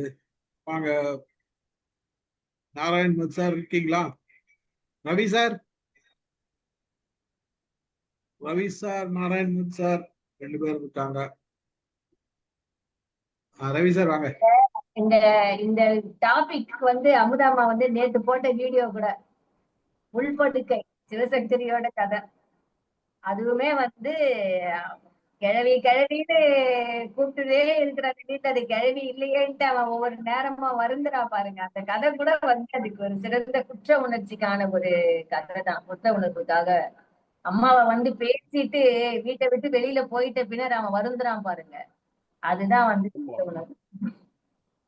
கடைசியில அவன் வந்து அவனுக்கு தேவைப்படுற நேரத்துல அம்மா இல்லையே, மைக்கு அம்மா இறந்துட்டாங்க அப்படின்றது கேட்கும் பொழுது, அம்மா இறந்துட்டாங்கன்னும் போது பாத்தீங்கன்னா அவனுக்கு ரொம்பவே ஒரு மாதிரி சங்கடமா போயிடுது. வாங்க ரவி சார். கூட கேட்டோமா முதமா கேட்டேன் நான். அமுதாமா சவுண்டே வரல, மைக்கு கேட்கல. நன்றி சார், நன்றிம்மா. உண்மையிலே அந்த கதை அப்படிப்பட்ட கதை தான். நீங்க சொன்ன மாதிரி ஒரு சிவாஜி கணேசன் சினிமா கூட ஒண்ணு இருந்தது. நெக்லஸ், வைர நெக்லஸ் வந்து தெரியாம எடுத்துட்டு வந்துருவான் அந்த கதையில. வைர நெக்லஸ் கல்யாணம் பண்ணி கொடுக்கணும் தங்கச்சிக்கு அப்படிங்கிறதுக்காக அந்த வைர நெக்லஸ் எடுத்துட்டு வந்து யாருதுன்னு தெரியாம கல்யாணம் பண்ணி கொடுத்து கடைசியில மாட்டுன அப்புறம் தான் அவங்க வீட்டு நெக்லஸையே திருடி அவங்க வீட்டுக்கே கொடுத்த கதை தெரிஞ்சிடும். வசந்த மாளிகை கூட அது மாதிரி இருங்க போதும் உங்க டைவர்ஷன் ஆச்சுன்னா அப்படியே போகும். நம்மளோட சொந்த குற்ற அனுபவங்கள் தான் கேட்டிருக்காங்க தவிர சினிமால வந்து யாரும் கேட்கல. ஓகே சரி, எனக்கு சார் குற்ற உணர்வுகள் வந்து ஒரு விஷயம் சொல்லணும்னு நினைக்கிறேன். அதாவது என் ஃப்ரெண்டோட ஃபாதர் வந்து இறந்துட்டாங்க, அதுக்கு போகணும்னு நினச்சேன். ஆனால் ஆஃபீஸ் வேலையாக கொஞ்சம் போகிறதுக்கு டிலே ஆயிடுச்சு. நான் போகிறதுக்கு முன்னாடி வந்து அந்த பாடி எடுத்துட்டாங்க. ஸோ சுடுகாட்டுக்கு போனால் கூட அதுக்குள்ளே எல்லாமே முடிஞ்சிடுச்சு. அதாவது இன்னொரு ஃப்ரெண்டோட ஃபாதர் கேஸ்லையும் இதே மாதிரி ஆச்சு. அதுக்கப்புறம் தான் வந்து ஒரு டிசிஷன் எடுத்தேன், இனிமேல் டெத்துனா வந்து ஃபஸ்ட்டு அதை அட்டன் பண்ணிவிட்டு அதுக்கப்புறம் தான் நம்ம போகணும் அப்படின்னு சொல்லிட்டு. ஏன்னா ரொம்ப க்ளோஸாக இருந்த ஃப்ரெண்டோட ஃபாதரு, ஸோ அதனால் அது கொஞ்சம் இருந்துகிட்டே இருந்தது. அதுக்கப்புறம் தான் ஒரு டிசிஷன் எடுத்தேன், எந்த டெத்தாக இருந்தாலும் ஃபஸ்ட்டு அதை அட்டன் பண்ணிவிட்டு கரெக்டாக கேட்டுட்டு அதுக்கப்புறம் தான் அந்த மற்ற விஷயம் பார்க்கணும் அப்படின்னு சொல்லிட்டு. ஐ மீன் இது வந்து கொஞ்சம் ஷேர் பண்ணக்கூடிய ஒரு இதுவாக இருந்தது. மற்றவங்க சொன்ன எக்ஸ்பீரியன்ஸும் நல்லா இருந்தது. தேங்க்யூ. நன்றி சார், நன்றி. வாங்க கல்யாணி மேடம். தான் கேட்கல. கல்யாணி மேடம் பேசிட்டியா? நாராயணமுத்து சார் பேசணும், நான் பேசிட்டோம். நமக்கு நாராயணன் சார் வாங்க சார். ரவி சார் கேட்கலங்கிறாரு. முக்கியமான ஒரு விஷயம் இருக்குது இன்னைக்கு பேச வேண்டியது. நான் அதை நாராயணன் சார் சொல்லலாமா, நான் சொல்லட்டுமா சார்? இல்ல இப்ப இந்த டாபிக்கை விட்டு போறீங்கன்னா நான் பேசிடுறேன். இல்ல இந்த டாபிக் இல்ல, சம்பந்தப்பட்ட விஷயம் தான். காலையில போட்ட பேனரை முழுசா பாத்தீங்க சார்? நான் பார்த்தேன் சார், பார்த்தேன். ஆனா அதுக்கப்புறம் நீங்க டெலீட் பண்ணிட்டீங்க. நான் போட்ட பேனர் டெலீட் பண்ணாத ஒரு பேனர் இருக்குது. அதை யாரெல்லாம் இது வரைக்கும் நான் போட்ட பேனரை டெலீட் பண்ணல. அந்த பேனரை முழுசா யாரெல்லாம் பாத்தீங்க? எது சார் நாளைய ப்ரோக்ராமா சார்? இன்னைக்கு ப்ரோக்ராம் குற்ற உணர்வு சார் இன்னொரு ப்ரோக்ராம். ப்ரோக்ராம் வந்து ராமு சார்து போட்டுருந்தீங்க, டெலீட் பண்ணிட்டீங்க. அதுக்கப்புறம் அதுக்கப்புறம் வந்ததை நான் பார்க்கல சார். இங்க வந்ததுக்கு அப்புறம் தான் சரி, okay. கலந்துரையாடல் இருக்கு, நாங்க ஓபன் உங்களுக்கு பண்ணி பரவாயில்ல, பார்த்தேன். உங்களுக்கு எக்ஸ்கியூஸ். மத்தவங்க எல்லாம் இப்ப பாருங்க பேனர்ல எதனா தப்பு இருக்குதான்ட்டு. எங்க சார் போனு? சார் அப்படி இருந்தா உடனே தெரிஞ்சிருங்க சார். உங்களை ஏன்? கூப்பிட்டு பண்ணி. உடனே தெரிஞ்சாதான் நீங்க சொல்லியிருப்பீங்களே. இருங்க சார். Wait, sir.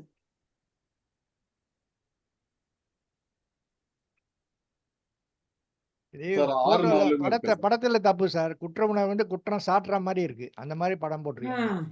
சரி, ஓகே. அப்ப வேற சார் யாரு? அப்புறம் டைம் வந்து பாத்தீங்கன்னா 6:30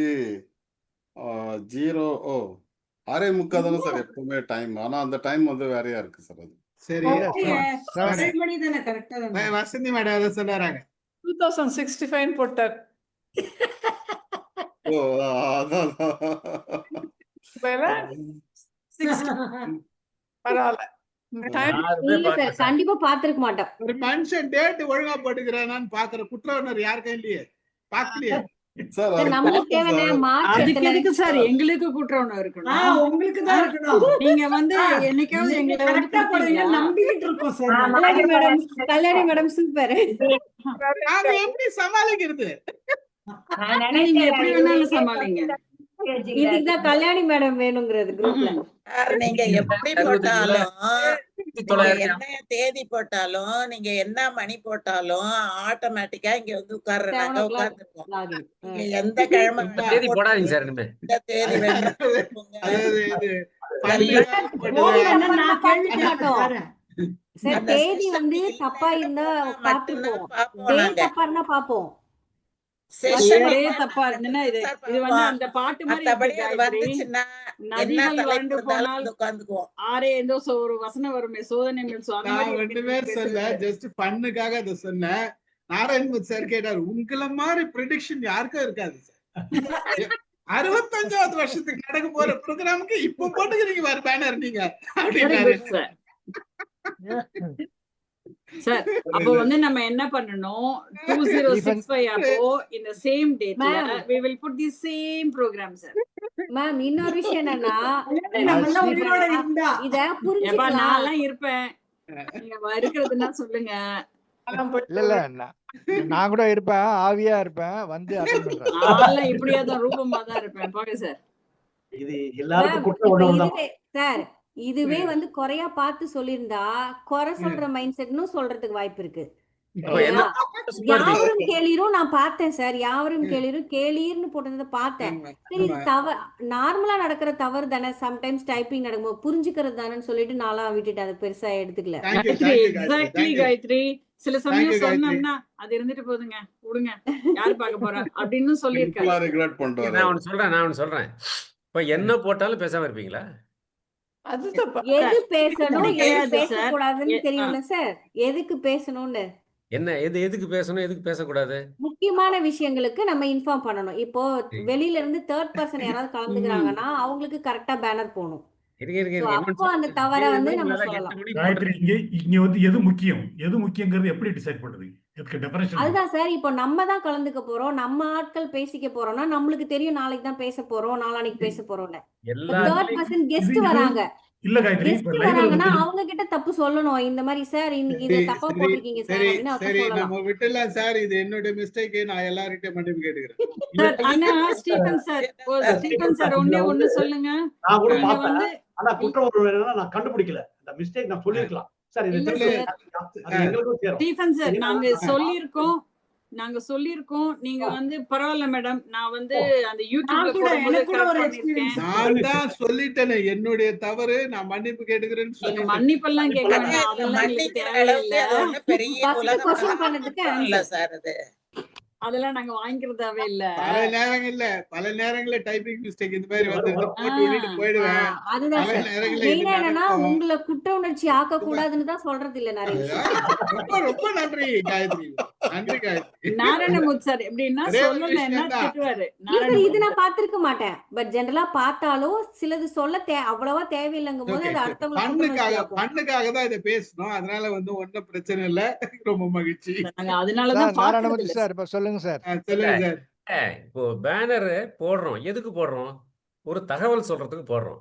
ம். அந்த தகவல்ல தவறு இருந்தா சுட்டி காட்டுறது தப்பு கிடையாது. நீங்க குரூப்ல போடலைன்னா பர்சனலா போடுங்க. இனிமே அப்பதான் நீங்க பண்ணல அது அப்படி சார். கிடையாது. நாங்க சொன்னா நீங்க திருத்திக்குவீங்களா மாட்டீங்களா? நிச்சயம் திருத்துப்போம். அது அங்க கேளுங்க சார் பிக் பாஸ்டர். யார்கிட்ட? அவர் பிக் தெரியும், பாஸ் எனக்கு தெரியும். சார் பிக் பாஸ் கிட்ட நான் சொல்லியிருக்கேன் சார். அவர் அதெல்லாம் யாரும் பார்க்க மாட்டாங்க மேடம். அப்புறம் சார் பாத்துக்கலாம் எனக்கு மேடம். கூட அந்த மாதிரி ஒரு சார் எக்ஸ்பீரியன்ஸ் சார். சார்ட்ட ஒரு சொல்லியிருக்கேன். ஒரு சில பரவாயில்ல விஷயங்கள்லாம் மேடம். சாருக்கு அனுப்பியிருக்கோம் சார். அவர் வந்து ஓகே சார் நான் பாத்துக்கிறேன் சார், அவ்வளவுதான் சொல்றாரு. அவ்வளவுதான். பாத்துக்கிறேன் என்ன சார், அது ஒண்ணும் பாஸ், பிரச்சனை பெரிய இல்லை சார். பாஸ் சொன்னீங்கன்னா உங்ககிட்ட ஒரு என்னன்னா நீங்க எதை பாக்குறீங்க அப்படிங்கிற ஒரு வசந்தி வசந்தி மேடம் ஏதோ சொல்ல வராங்க, இருங்க.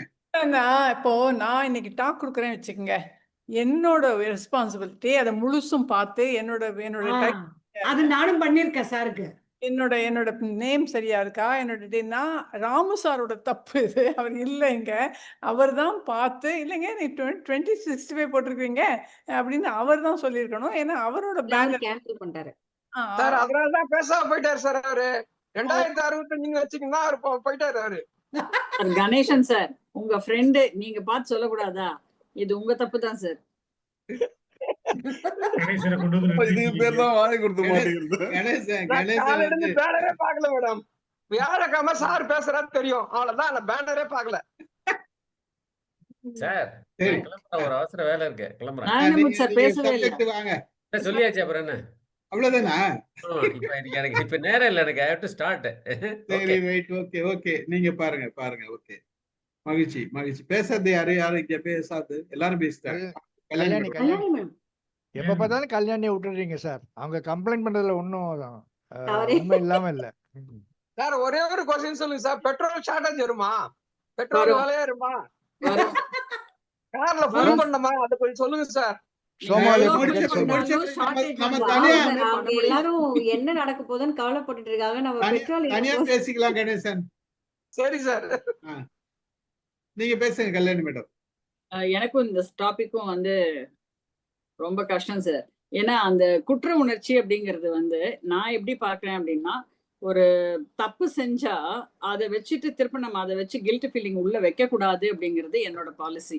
ஒரு தப்பு செஞ்சுட்டா முடிவு பண்ணிடுவேன். தப்பு பண்ணிட்டேங்கிறத ஃபர்ஸ்ட் ஆஃப் ஆல் நானே உணர்ந்துட்டேன்னா இனிமேல் பண்ண மாட்டேன். அதுதான் என்னோட இது. எப்பவுமே இந்த குற்ற உணர்ச்சியை வச்சுட்டு இது பண்றதுங்கிறத நான் பண்ணவே மாட்டேன். அது என்னவா இருந்தாலும் சரி. ஈவன் இப்ப வந்து ஒரு தடவை எனக்கு ஒரு க்ளோஸ் ரிலேட்டிவ் அவங்க வந்து ஒரு விஷயம் நடந்துருச்சு. அதை ஃபுல்லா சொல்ல முடியாது. ஆனா வந்து நீ என்னை வந்து கொன்னே போட்டிருப்ப அப்படிங்கிற மாதிரி. But that was not my intention. ஓகேங்களா? ஆனா அவங்க அப்படி சொல்லும் போது நான் என்ன முடிவு பண்ணேன், நான் ஒரு நிமிஷம் பாத்ரூம்குள்ள போயிட்டேன். தென் ஐ வாஸ் திங்கிங், அதான் என்னோட இன்டென்ஷனா? கிடையாது. நான் ஒரு பார்வையில பார்த்து நான் அதை சொல்றேன். அவங்க அதை வேற மாதிரி அப்படியே ட்விஸ்ட் பண்ணி வேற மாதிரி போகுது. அதுக்காக என்னால ஒண்ணும் பண்ண முடியாது. பாத்ரூம்ல இருந்து நான் வெளியே வரும்போது கிளியரா வந்தேன். உள்ள போயிட்டு ஒரு 2 minutes தான். கிளியரா வந்து நான் சொன்னேன், it was not my mistake. I went for a cup of coffee. அந்த நான் போய் காஃபி பயங்கரமா இரிட்டேட் ஆயிட்டாங்க அவங்க. ஐ சைடு அது இதெல்லாம் முதல்லயே நடந்தது, இப்ப இல்ல, முதல்ல நடந்தது. ஸோ நான் அது என்ன சொல்ல வரேன்னாக்க, இப்ப நான் தப்பா இருந்தா ஆமா நான் தப்பு அப்படின்னு ஒத்துக்குவேன். அப்படி அப்ப தப்புன்னு முடிவு பண்ணிட்டேன்னா அதுக்கப்புறம் அது திருப்ப பண்ணக்கூடாது அப்படிங்கிறத நானே இது பண்ணிக்குவேன். ஆனா நம்மளையும் மீறி இப்ப சில விஷயங்கள் நடக்குது. ஒருத்தவங்களை கூப்பிடணும்னு நினைச்சேன், ஆனா கூப்பிட முடியல. That was not my intention. எப்பவுமே என்னோட இன்டென்ஷன் அதுல இல்ல அப்படின்னா என்னை பொறுத்த வரைக்கும் அது தப்பு இல்ல. நான் இன்டென்ஷனோட தப்பு பண்ணி அதனால ஒருத்தர் அஃபெக்ட் ஆனாங்க அப்படின்னா மட்டும்தான். தப்பு பண்ணாத யாருமே இருக்கவே முடியாது. தப்பு எல்லாரும் பண்ணுவாங்க, இப்பவும் பண்ணுவோம். இந்த நிமிஷத்துலயும் நான் உங்ககிட்ட பேசும்போது ஏதாவது தப்பா பேசியிருப்பேன். ஆனா அது என்னோட இன்டென்ஷன் இல்ல. நான் இன்டென்ஷனை உள்ள வச்சுட்டே இருந்துட்டு உங்களை காயப்படுத்தணும் அப்படின்னு நினைச்சிட்டே நான் பண்ணேன் அப்படின்னா அப்போ வரும் எனக்கு குற்ற உணர்ச்சி. நான் வந்து அவங்கள காயப்படுத்தணும்னு நினைச்சிட்டே பண்ணியிருக்கேன், அந்த மாதிரி நான் பண்ண மாட்டேன். ஸோ எனக்கு வந்து எப்பவுமே நான் பசங்களுக்கும் சொல்லியிருக்கேன், அதே தான் அன்னைக்கும் சொன்னேன் நான். 2 தான். ஒன்னு ஏஞ்சல் இருக்கும், ஒன்னு சைத்தான் இருக்கும். நீ எதை ஃபீட் பண்றியோ அதுதான். அது இல்லாம மனசு வந்து கணக்கும். நீ தப்பு பண்ணேன்னா அந்த கணக்கும் போது நீ சொல்லு வந்து இனிமேல் பண்ண மாட்டேன் அப்படிங்கிறத முடிவு பண்ணிக்கோ. பண்ண மாட்டேன்னு முடிவு பண்ண பண்ணக்கூடாது. அப்போ மனசு கிளியர் ஆயிரும், லைட் ஆயிரும். அப்ப நம்மளுக்கு ஃபோக்கஸ் வந்து அடுத்த விஷயத்தை நோக்கி போகுமே ஒழிய அந்த குற்ற உணர்ச்சியை வச்சுக்கிட்டே உட்கார்ந்துருக்காது. இதை நான் வந்து ஒவ்வொரு தடவையும் ஃபாலோ பண்ணுவேன். ஃபார் எக்ஸாம்பிள் இன்னொரு விஷயம் என்ன நடந்தது அப்படின்னா, ஒரு தடவை இங்க வந்திருக்கும் போது இவரோட பிரதர் வீட்டுல இருந்தோம். ரக்ஷாக்கு வந்து தக்காளி சாதம்ங்கிறது பிடிக்காது, சரிங்களா? அன்னைக்கு வீட்டுல வந்து தக்காளி சாதம் தான் பண்ணியிருந்தோம். எனக்கு அவளுக்கு பிடிக்காதுன்னு தெரியும். ஆனா வந்து மற்ற டிஷ் எல்லாம் இருந்தது. ஃபர்ஸ்ட் எடுத்த உடனே சாதம் எல்லாம் இருந்தா கூட நம்ம என்ன பண்ணுவோம், ஃபர்ஸ்ட் தக்காளி சாதம் பண்ணியிருந்தா அதை தானே எல்லாருக்கும் பிளேட்ல வைப்போம். அன்னைக்கு எல்லாருமே இவங்களோட சிஸ்டர் பசங்க எல்லாருமே இருந்தாங்க. அப்போ வந்து நான் எல்லாத்தையும் வச்சுட்டு வரும்போது இவளுக்கும் வச்சுட்டேன். அவ என்ன பார்த்துட்டு, அம்மா எனக்கு தான் பிடிக்காது உனக்கு தெரியும் இல்ல அப்படின்னு. நான் வந்து சொன்னேன், சாரி அப்படின்னா. என்னோட sorry was very firm. It was not my intention to keep. அப்பதான் வந்து ஃபர்ஸ்ட் டைம் இவரோட தங்கச்சி பையன் சொன்னான், இது வரைக்கும் வாழ்க்கையில சாரிய இவ்வளோ ஹார்ஷா சொல்லி நான் கேட்டதே இல்லை அப்படின்னா. அப்பதான் எனக்கு என்னடா சொல்ற அப்படின்னா, அத்தை இப்படிமா சாரி சொல்லுவாங்க, தப்பு பண்ணா சார். டேய் அது எனக்கு நான் வந்து இன்டென்ஷனா அவளுக்கு கொண்டு போய் தட்டுல வைக்கலடா, எல்லாத்தையும் வச்சுட்டு வந்தேன். தக்காளி சாதம் தானே ஃபர்ஸ்ட் வைப்போம்னு அவளுக்கும் போயிருச்சு, அதனாலதான். அதுதான் சார் என்னோட இது பாயிண்ட். Thank you sir. இப்ப நம்ம சைக்கலாஜிக்கலா என்னெல்லாம் பேசணும்னு நினைச்சனோ அத்தனையும் கல்யாணி மேடம் பேசிட்டாங்க. விஷயம் அவ்வளவுதான், வேற ஒண்ணும் கிடையாது. சிம்பிள்.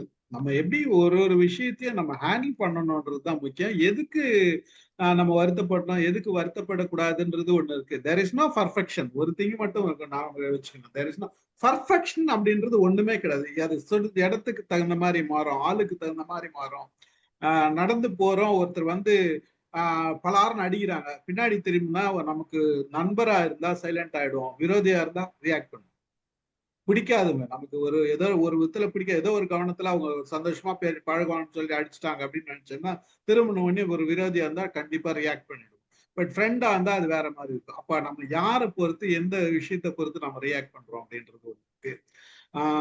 ரெண்டாவது வந்து முதல்ல இந்த இது வரணும், தேர் இஸ் நோ பர்ஃபெக்ஷன். தப்பு பண்ணிட்டோம், அதே நேரத்துல தப்பு பண்ணிட்டோன்றது நம்ம ஒத்துக்க தெரிஞ்சுக்கணும். தப்புனா தப்பு, தப்பு இல்லையா அந்த நேரத்துல அதுக்கு ஜஸ்டிபிகேஷன் கொடுக்கணும். இது தப்பு கிடையாது, என்னோட பார்ட்ல நீங்க பார்வையில தவறா இருக்கலாம், என்னோட பார்வையில தப்பு இல்லை, நான் இதுக்கு விளக்கம் கொடுக்குறேன் அப்படின்ற அந்த விளக்கம் கொடுக்கறதுக்கு நாம ரெடியா இருக்கணும். அப்ப நம்ம மன்னிப்பு கேட்க வேண்டியதில்லை. தப்பு பண்ணிட்டோம்னா எஸ் நான் பண்ணிட்ட தவறுதான், நான் அக்செப்ட் பண்ணிக்கிறேன், அடுத்த முறை நான் அதை திருத்திக்கிறேன், அடுத்த முறை மாத்திக்கிறேன். அந்த ஒரு மனப்பக்குவம் இருந்ததுன்னா நம்ம இந்த கில்ட்ன்ற எமோஷன்ஸ்குள்ள உள்ள போய் மாட்டிக்க மாட்டோம். கில்ட்ன்றது வரும், உள்ள போய் மாட்டிக்கிட்டு அடுத்த ஸ்டேஜுக்கு போக மாட்டோம். நம்ம வெக்கப்பட்டு அதுக்கப்புறம் டிப்ரெஷன் போய் ஸ்ட்ரெஸ் ஆகி அது அந்த ஸ்டேஜுக்கெல்லாம் நம்ம போக வேண்டிய அவசியமே இல்லை. அப்புறம் எல்லாருமே ஒருத்தர் சொன்னோம், ரகசியம் இடன் பார்ட்னு ஒண்ணு இருக்குது. நம்ம ஜோஹரி விண்டோல நம்ம இது கூட பேசணும், லைன்னஸ் சைக்காலஜி பேசினப்ப கூட ஒரு விஷயம் பேசணும். அந்த மாதிரி ரகசியம்னு ஒண்ணு இருக்குது நமக்கு. அப்ப ஜோஹரி விண்டோவை பத்தி பேசணும். ரகசியம்னு ஒரு பார்ட் இருக்கு, எல்லா மனுஷனுக்கும் ரகசியம் இருக்கு. அந்த ரகசியத்தை சொல்லாதனால கில்ட் ஃபீல் இருக்க வேண்டிய அவசியமே இல்லை, ஏன்னா எல்லாருக்குமே இருக்கும். ஆனா அது சொன்னா எவ்வளவு பெரிய பிரச்சனை வரணும்ன்றது நமக்கு தான் தெரியும். அப்ப அதை சொல்ல வேண்டிய கட்டாயம் இல்லை. அது சொல்ல வேண்டிய கட்டாயம் இல்லைன்ற நேரத்துல அது நம்ம சொல்லலையேன்னு ஃபீல் பண்ணோம்னா அது தப்பு. அது வந்து ரொம்ப ரொம்ப முக்கியமான விஷயம். எல்லாருமே நம்ம பேசணும், ஒவ்வொருத்தருக்குள்ளயும் ரகசியம் இருக்குது அப்படின்ற அந்த ரகசியம் வந்து கண்டிப்பா இருக்கும். அது சொல்லக்கூடாதுன்னு முடிவு பண்ணிட்டோம்னா சொல்லவே கூடாது, சொல்லவே கூடாது. அது வந்து உங்களுக்கு ரகசியம் முடிவு பண்ணிட்டீங்க, அப்புறம் எதுக்கு சொல்றீங்க? அது ஃப்ரெண்டு கிட்ட கூட சொல்லக்கூடாது, எந்த ஃப்ரெண்டு கிட்ட கூட சொல்லக்கூடாது. ஒரு சில ஃப்ரெண்டு கிட்ட நம்பி சில விஷயங்கள் சொல்லுவோம், நம்மள பல நேரங்கள்ல என்ன பாத்தீங்கன்னா கவுத்துட்டு போயிடுவாங்க. சார் இப்பதான் நீங்க சொன்னீங்க ஃப்ரெண்ட்ஸ் கிட்ட நம்பிக்கை இருக்கிறவங்கள்ட்ட சொன்ன நமக்கு ஹார்ட். அது வந்து கவுன்சிலிங்காக சொன்னேன், நான் கவுன்சிலிங்காக சொன்னேன். எல்லா விஷயத்திலும் ஃப்ரெண்டு கிட்ட ஷேர் பண்ணவே முடியாது. நீங்க அது பண்ணீங்க அப்படின்னா உங்களுக்கு கொஞ்சம் கேர்ஃபுல்லா இருக்கணும். சில நேரத்துல ரொம்ப க்ளோஸா இருக்கிற ஃப்ரெண்ட்ஸ் தான் நமக்கு விரோதி ஆவாங்க, ஏன்னா அவங்களால மட்டும் தான் விரோதி ஆக முடியும். தூரமா இருக்கவங்களால விரோதி ஆக முடியாது. எந்த டிஸ்டன்ஸ்ல இருக்கிற எந்த ஃப்ரெண்டுமே உங்களுக்கு விரோதி கிடையாது.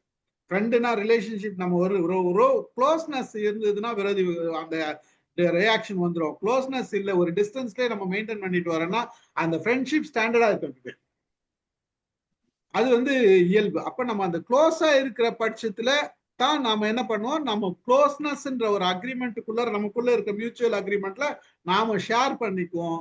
பல நேரங்கள்ல வந்து அது மிஸ் அண்டர்ஸ்டாண்டிங் ஆகும். என்னன்னா யாருமே பர்ஃபெக்ட் கிடையாதுன்ற பட்சத்துல அந்த பர்ஃபெக்ஷன் நம்ம எல்லா நேரத்திலும் எதிர்பார்க்க முடியாது. அவங்க அந்த பர்ஃபெக்ஷன்ல இருந்து விலகி போகும்போது நாம ரியாக்ட் பண்ணுவோம்.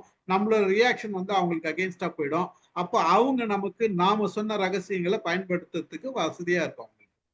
ஸோ இதெல்லாம் வந்து நமக்கு இருக்கிற சங்கடங்கள் தான். உளவியல் பொறுத்த வரைக்கும் என்னன்னா தெளிவா இருக்கணும். எது தப்பு, எது தவறு இல்லை, என் சைட்ல தவறு இல்லை அப்படின்ற பட்சத்துல நீங்க பண்ணது தவறு இல்லைன்ற பட்சத்துல கான்பிடென்ட்டா சொல்லலாம், என்று நான் பண்ணது தவறு இல்லை, அதுக்குரிய விளக்கம் நான் கொடுக்குறேன் அப்படின்னு சொல்லலாம்.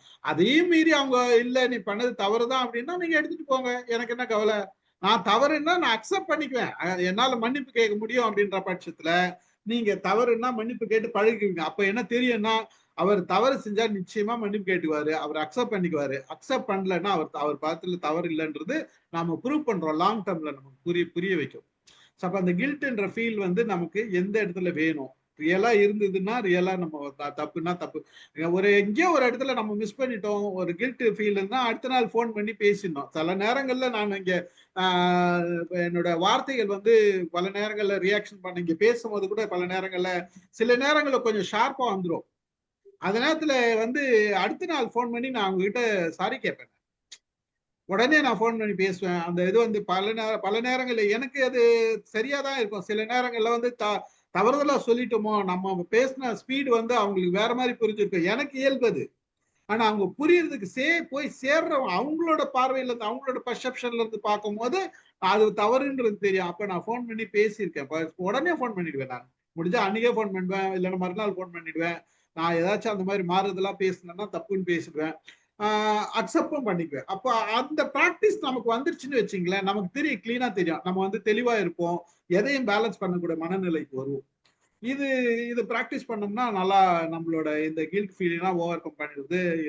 சாதாரண எமோஷன்ஸ் தான் என்ன ஆகணும், சின்ன சின்ன எமோஷன் தான் பெருசா வெடிக்க வாய்ப்புகள் இருக்கு. அது எப்போ எப்படி வெடிக்கணும்லாம் தெரியாது நமக்கு. அதுக்கு தகுந்த மாதிரி நம்ம பிளான் பண்ணிட்டு போகணும், அவ்வளவுதான். லைஃப் பொறுத்த வரைக்கும் நம்ம ஒவ்வொரு சிச்சுவேஷனை பொறுத்து நம்ம அதை ஹேண்டில் பண்ணிக்கலாம். வேற யாருன்னா பேசுறது தான் பேசலாம் ஏதாச்சும். ஆர்மோன் சார் பேசுறாரா சார்? பேசிட்டாரு, ஸ்டார்டிங்ல பேசிட்டாரு. Okay okay. ஓ, ரவி சார் அப்போ வரலையா? ரவி சார் கொஞ்சம் லேட்டா வந்தாரு. லேட்டா தான் வந்தார். லேட்டா வந்துட்டுமேன்னு ஒரு குற்ற உணர்வு, அவ்வளவுதான், வேற ஒண்ணும் இல்லை. மகிழ்ச்சி. இது வந்து ராம சார் பேச வேண்டிய சப்ஜெக்ட். என்ன சொன்னாரு, இன்னைக்கு வந்து அவருக்கு ஒரு ஃபங்க்ஷன் இருக்குதுன்றதுனால சொல்லிட்டாரு. நேத்தே சொல்லாது உங்களுக்கு குற்ற உணர்வா இல்லையான்னு நான் கேட்டேன், சிரிச்சிட்டாரு. நேத்தே பேனர் போட்டு நான் அனுப்பிட்டேன் அப்படின்னா, சரி விடுங்க நீங்க போங்க ஃபங்க்ஷன் பாருங்க, நான் மேனேஜ் பண்ணிக்கிறேன் அப்படின்னு சொல்லிட்டு தான் இந்த ப்ரோக்ராமை நம்ம வேற மாதிரி மாத்தணும். மகிழ்ச்சி. அடுத்த வாரம் வந்து அவர் ஹாப்பினஸ் பத்தி பேசிக்கலாம், ஒரு நெகட்டிவ் ஒரு பாசிட்டிவ் பேசிக்கலாம் அப்படின்னு முடிவு பண்ணாரு. ஸோ அடுத்த வாரம் ஹாப்பினஸ் பத்தி பேசுவோம், ஹாப்பினஸ் சைக்காலஜி பேசுவோம். மார்டின் சீலிமானோட தியரி. ஒரு क्वेश्चन சார், நீங்க வேணா இதை கட் பண்ணிக்கோங்க. மாலத்திட்ட நீங்க ஏதாவது சாரி சொல்லிருக்கீங்களா, இல்ல சொல்ற சிச்சுவேஷனே வந்தது இல்லையா? நான் பல முறை மாலதி கிட்ட இல்ல, என் பிள்ளைங்க கிட்ட கூட சாரி கேட்டேன். லதா மேடம், இதுக்கு நானும் ஒரு பதில். அதாவது சாரிங்கிறது ஒய்ஃபிட்ட கேட்கறது நிறைய தடவை கேட்டுக்கிட்டு இருக்கிறோம். நீங்க என்னமோ அதாவது ஒரு விஷயம் என்னன்னா, நீங்க கேட்டதுக்கு ஒரு பக்கம் மனப்பூர்வமா சாரி கேட்கறது ஒரு பக்கம், பல நேரங்கள்ல தப்பே பண்ணலன்னா கூட ஒய்ஃப் கிட்ட சாரி கேட்க வேண்டிய சூழ்நிலை தான் பல நான் ஒண்ணு சொல்றேன், நீங்க வந்து சாரின்னு கேப்பீங்களா மன்னிச்சுக்கமான்னு சொல்லுவீங்களா? சாரின்னு கேக்குறத யார் வேணா கேட்டுடலாம், போற போக்குல கேட்டுட்டு போயிடலாம். தாய்மொழியில மன்னிச்சுக்கோன்னு கேட்கும் போது அந்த உள்ளத்துக்குள்ளார ஒண்ணு வரும் பாருங்க, அந்த மாதிரி சாரி பஸ்ல கால்பட்டாலே சாரி, எத்தனை சாரி ஒரு நாளைக்கு.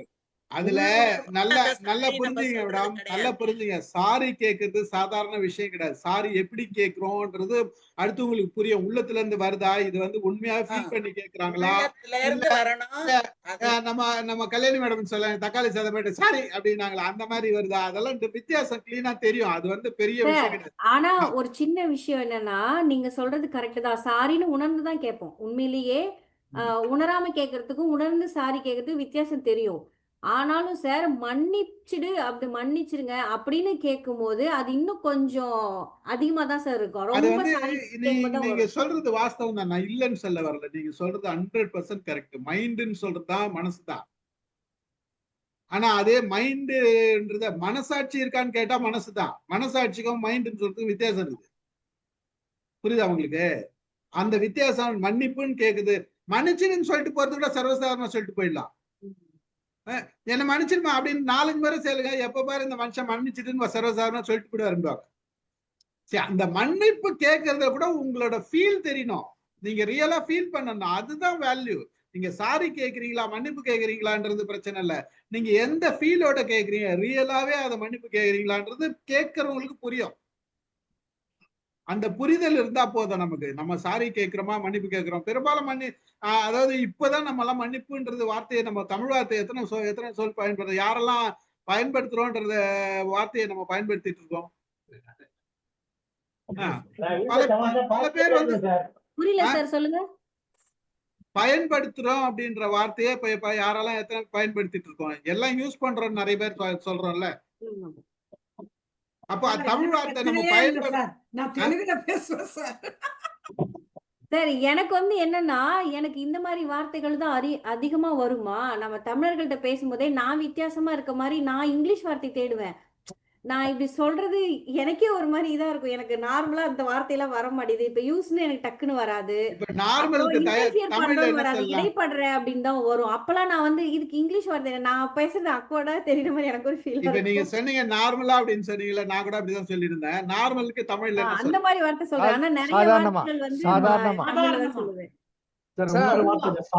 சாரி சொல்றேன். எக்ஸ்ட்ரீம்லி சாரின்னு சொல்லுவேன். எக்ஸ்ட்ரீம்லி சாரி பாருங்க எவ்வளவு சரி ஆழமா வந்து சொல்லும்போது சும்மா சாரின்னு சொல்றது இல்ல. ரியல் ஐ அம் எக்ஸ்ட்ரீம்லி நார்மல்ன்றதுக்கு இயல்பா வசந்தி மேடம் வாங்க. வசந்தி மேடம் வாங்க. நான் வீட்ல சார் பாட்டாவே பாடிடுவேன் சார். என்னாச்சு மன்னிக்க வேண்டுகிறேன். அவ்வளவுதான் முடிஞ்சு போச்சு. இப்படிதான் நான் பாடுவேன். இப்ப லேட்டஸ்டா ஒரு பாடல் வந்திருக்கு. உனக்கு என்ன கோபம் மன்னிக்கு எது போலாம் அப்படின்னு ஒரு பாட்டு வருது. இப்படிதான் பாட்டு. அது வந்து உங்க வீட்டுல ஒத்துக்குவாங்க சார், நீங்க காட்டினீங்கன்னா. ஆனா வெளியில ஒத்துக்குவாங்களான்னு வசந்தி மேடம் வாங்க.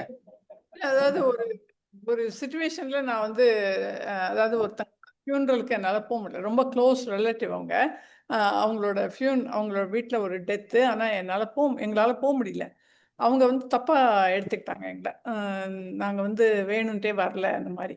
அப்புறம் நான் அவங்கள நேரில் பார்க்கும்போது ஃபஸ்ட்டே நான் சொன்னது வந்து ஐ ட்ரூலி அப்பாலஜைஸ் அப்படி தான் சொன்னேன். Truly apologise that we should attend the funeral. But அந்த சிச்சுவேஷன் அப்படி என்ன ஆச்சு அப்படிங்கிறத சொன்னோம். இந்த ட்ரூலி அப்பாலஜைஸ், எக்ஸ்ட்ரீம்லி சாரி இதெல்லாம் சொல்லும்போது நீங்கள் வந்து ஓரளவு உங்களோட நிஜமாவே நீங்கள் ஃபீல் பண்ணுறீங்க, என்னை மன்னிச்சிருங்க அப்படின்னு சொல்றது நீங்கள் சொல்கிறாப்புல ஒரு 10 தடவை சொன்னீங்கன்னா அதுவும் சாதாரணமாக போயிடும்.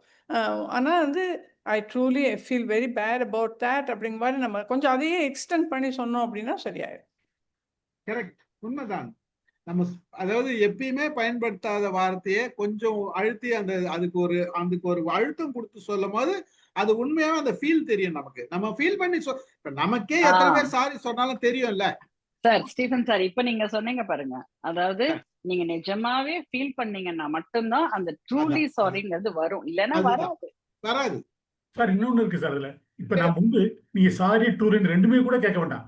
இந்த மாதிரி பண்ணிட்டு நீங்க சாரி கேட்கும் போதே அவங்க முகத்தை பார்த்துட்டு நீங்க உங்க கண்ணிலேயே வந்துட்டு சொன்னாலே போறோம் சார். அதுவே வந்து தெரிஞ்சிடும் சார். நீங்க வந்து உங்க தவிப்பு உங்க மனசுக்குள்ள ஏற்படாது. தவிப்பே வந்து உங்க முகம் காட்டிடும். நான் கேட்க போறேன், சாரி கேட்க போறேங்கிறத பார்த்தவொடனே அப்படின்னு ஒரு அந்த பார்வை ஒண்ணுலயே வந்து தெரிஞ்சு போயிடும். அது வந்து பெரும்பாலும் அது குடும்பத்துக்கு. ஆனா இன்னொரு விஷயமா இருக்கு சார், இதுல நீங்க என்னதான் சாரி கேட்டாலும் அதை அக்செப்ட் பண்ணிக்காதவங்க பல பேர் இருக்காங்க. சார் நான் ஆறுமுகம் சாருக்கு ஒண்ணு சொல்லணும். சொல்லுங்கம்மா. என்ன சொன்னீங்க? சாரி கேட்காத ஹஸ்பண்ட் யாரும் இருக்க முடியாதுன்னு சொன்னீங்கல்ல? கட்டாயமா நிச்சயமா இருக்க முடியாது. நான் எங்க வீட்டுக்காரரை கூப்பிட்டுமா சார்? உங்க வீட்டுக்காரரை கூப்பிட்டு இந்த நிமிஷம் வரைக்கும் இது வரைக்கும் கேட்டது கிடையாது. and I have never demanded. திருப்ப நீங்க நான் அந்த மாதிரி கேட்டேன், இது வரைக்கும் நடந்தது கிடையாது. நான் அவரை திருப்ப சாரி சொல்லுங்கன்னு இது வரைக்கும் கேட்டது கிடையாது. ஆனா ஒரு மனசுக்குள்ள அவசியம் இல்ல தானே விஷயம். இல்ல சார், ரொம்ப கொடுத்து வச்சவங்கமா நீங்க, ரொம்ப கொடுத்து வச்சவங்கமா நீங்க, ரொம்ப கொடுத்து வச்சவங்க. இதுல ஒண்ணே ஒண்ணு சொல்ல கடமைப்படுறேன் உங்களுக்கு. இல்ல நான் இப்ப அவர்கிட்ட போய் சொல்லிட்டு வந்துதான் உங்ககிட்ட சொல்றேன் நானு. இப்ப அவர்கிட்ட போய் நான் சொல்லிட்டு என்னங்க நான் வந்து இது வரைக்கும் கேட்டது ரக்ஷா அப்பா கேட்டதே இல்லையா, இது வரைக்கும் உங்க அப்பா கேட்டது இல்லடின்னு அவகிட்டயும் சொல்லிட்டு அப்புறம் தான் நான் உங்ககிட்ட வந்து சொல்றேன்.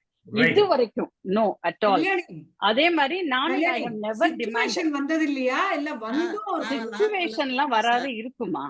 என்னன்னு கேக்குறேன். சிச்சுவேஷன் வராது இருக்காது. பட் ஐ ஹவ் நெவர் சாரிங்கிறது வந்து வாயில சொல்றதுனால நடக்க போறதே கிடையாது. ஓகேங்களா? அவங்க ஃபீல் பண்றாங்க அப்படிங்கிறது maybe he will get it later. Let him get it, அவ்வளவுதான். நான் கூட ஒண்ணு சொல்லணும்னு நினைக்கிறேம்மா. நானும் எங்க மாமாவும் இது வரைக்கும் சாரி சொன்னதும் கிடையாது. 2 பேருக்கும் அந்த மாதிரி வந்ததும் கிடையாது. அத நாங்க வந்து வந்ததில்லைன்னு சொல்ல மாட்டாங்கதாம்மா. வந்திருக்கும். ஆனா அத வந்து நாங்க அப்படியே கடந்து போயிடுவோம். யோசிச்சு பாக்குறேன். ஒரு நாள் கூட அந்த மாதிரி இருந்ததே கிடையாது. அந்த சாரி சொல்ற அளவுக்கு இருந்ததே கிடையாது.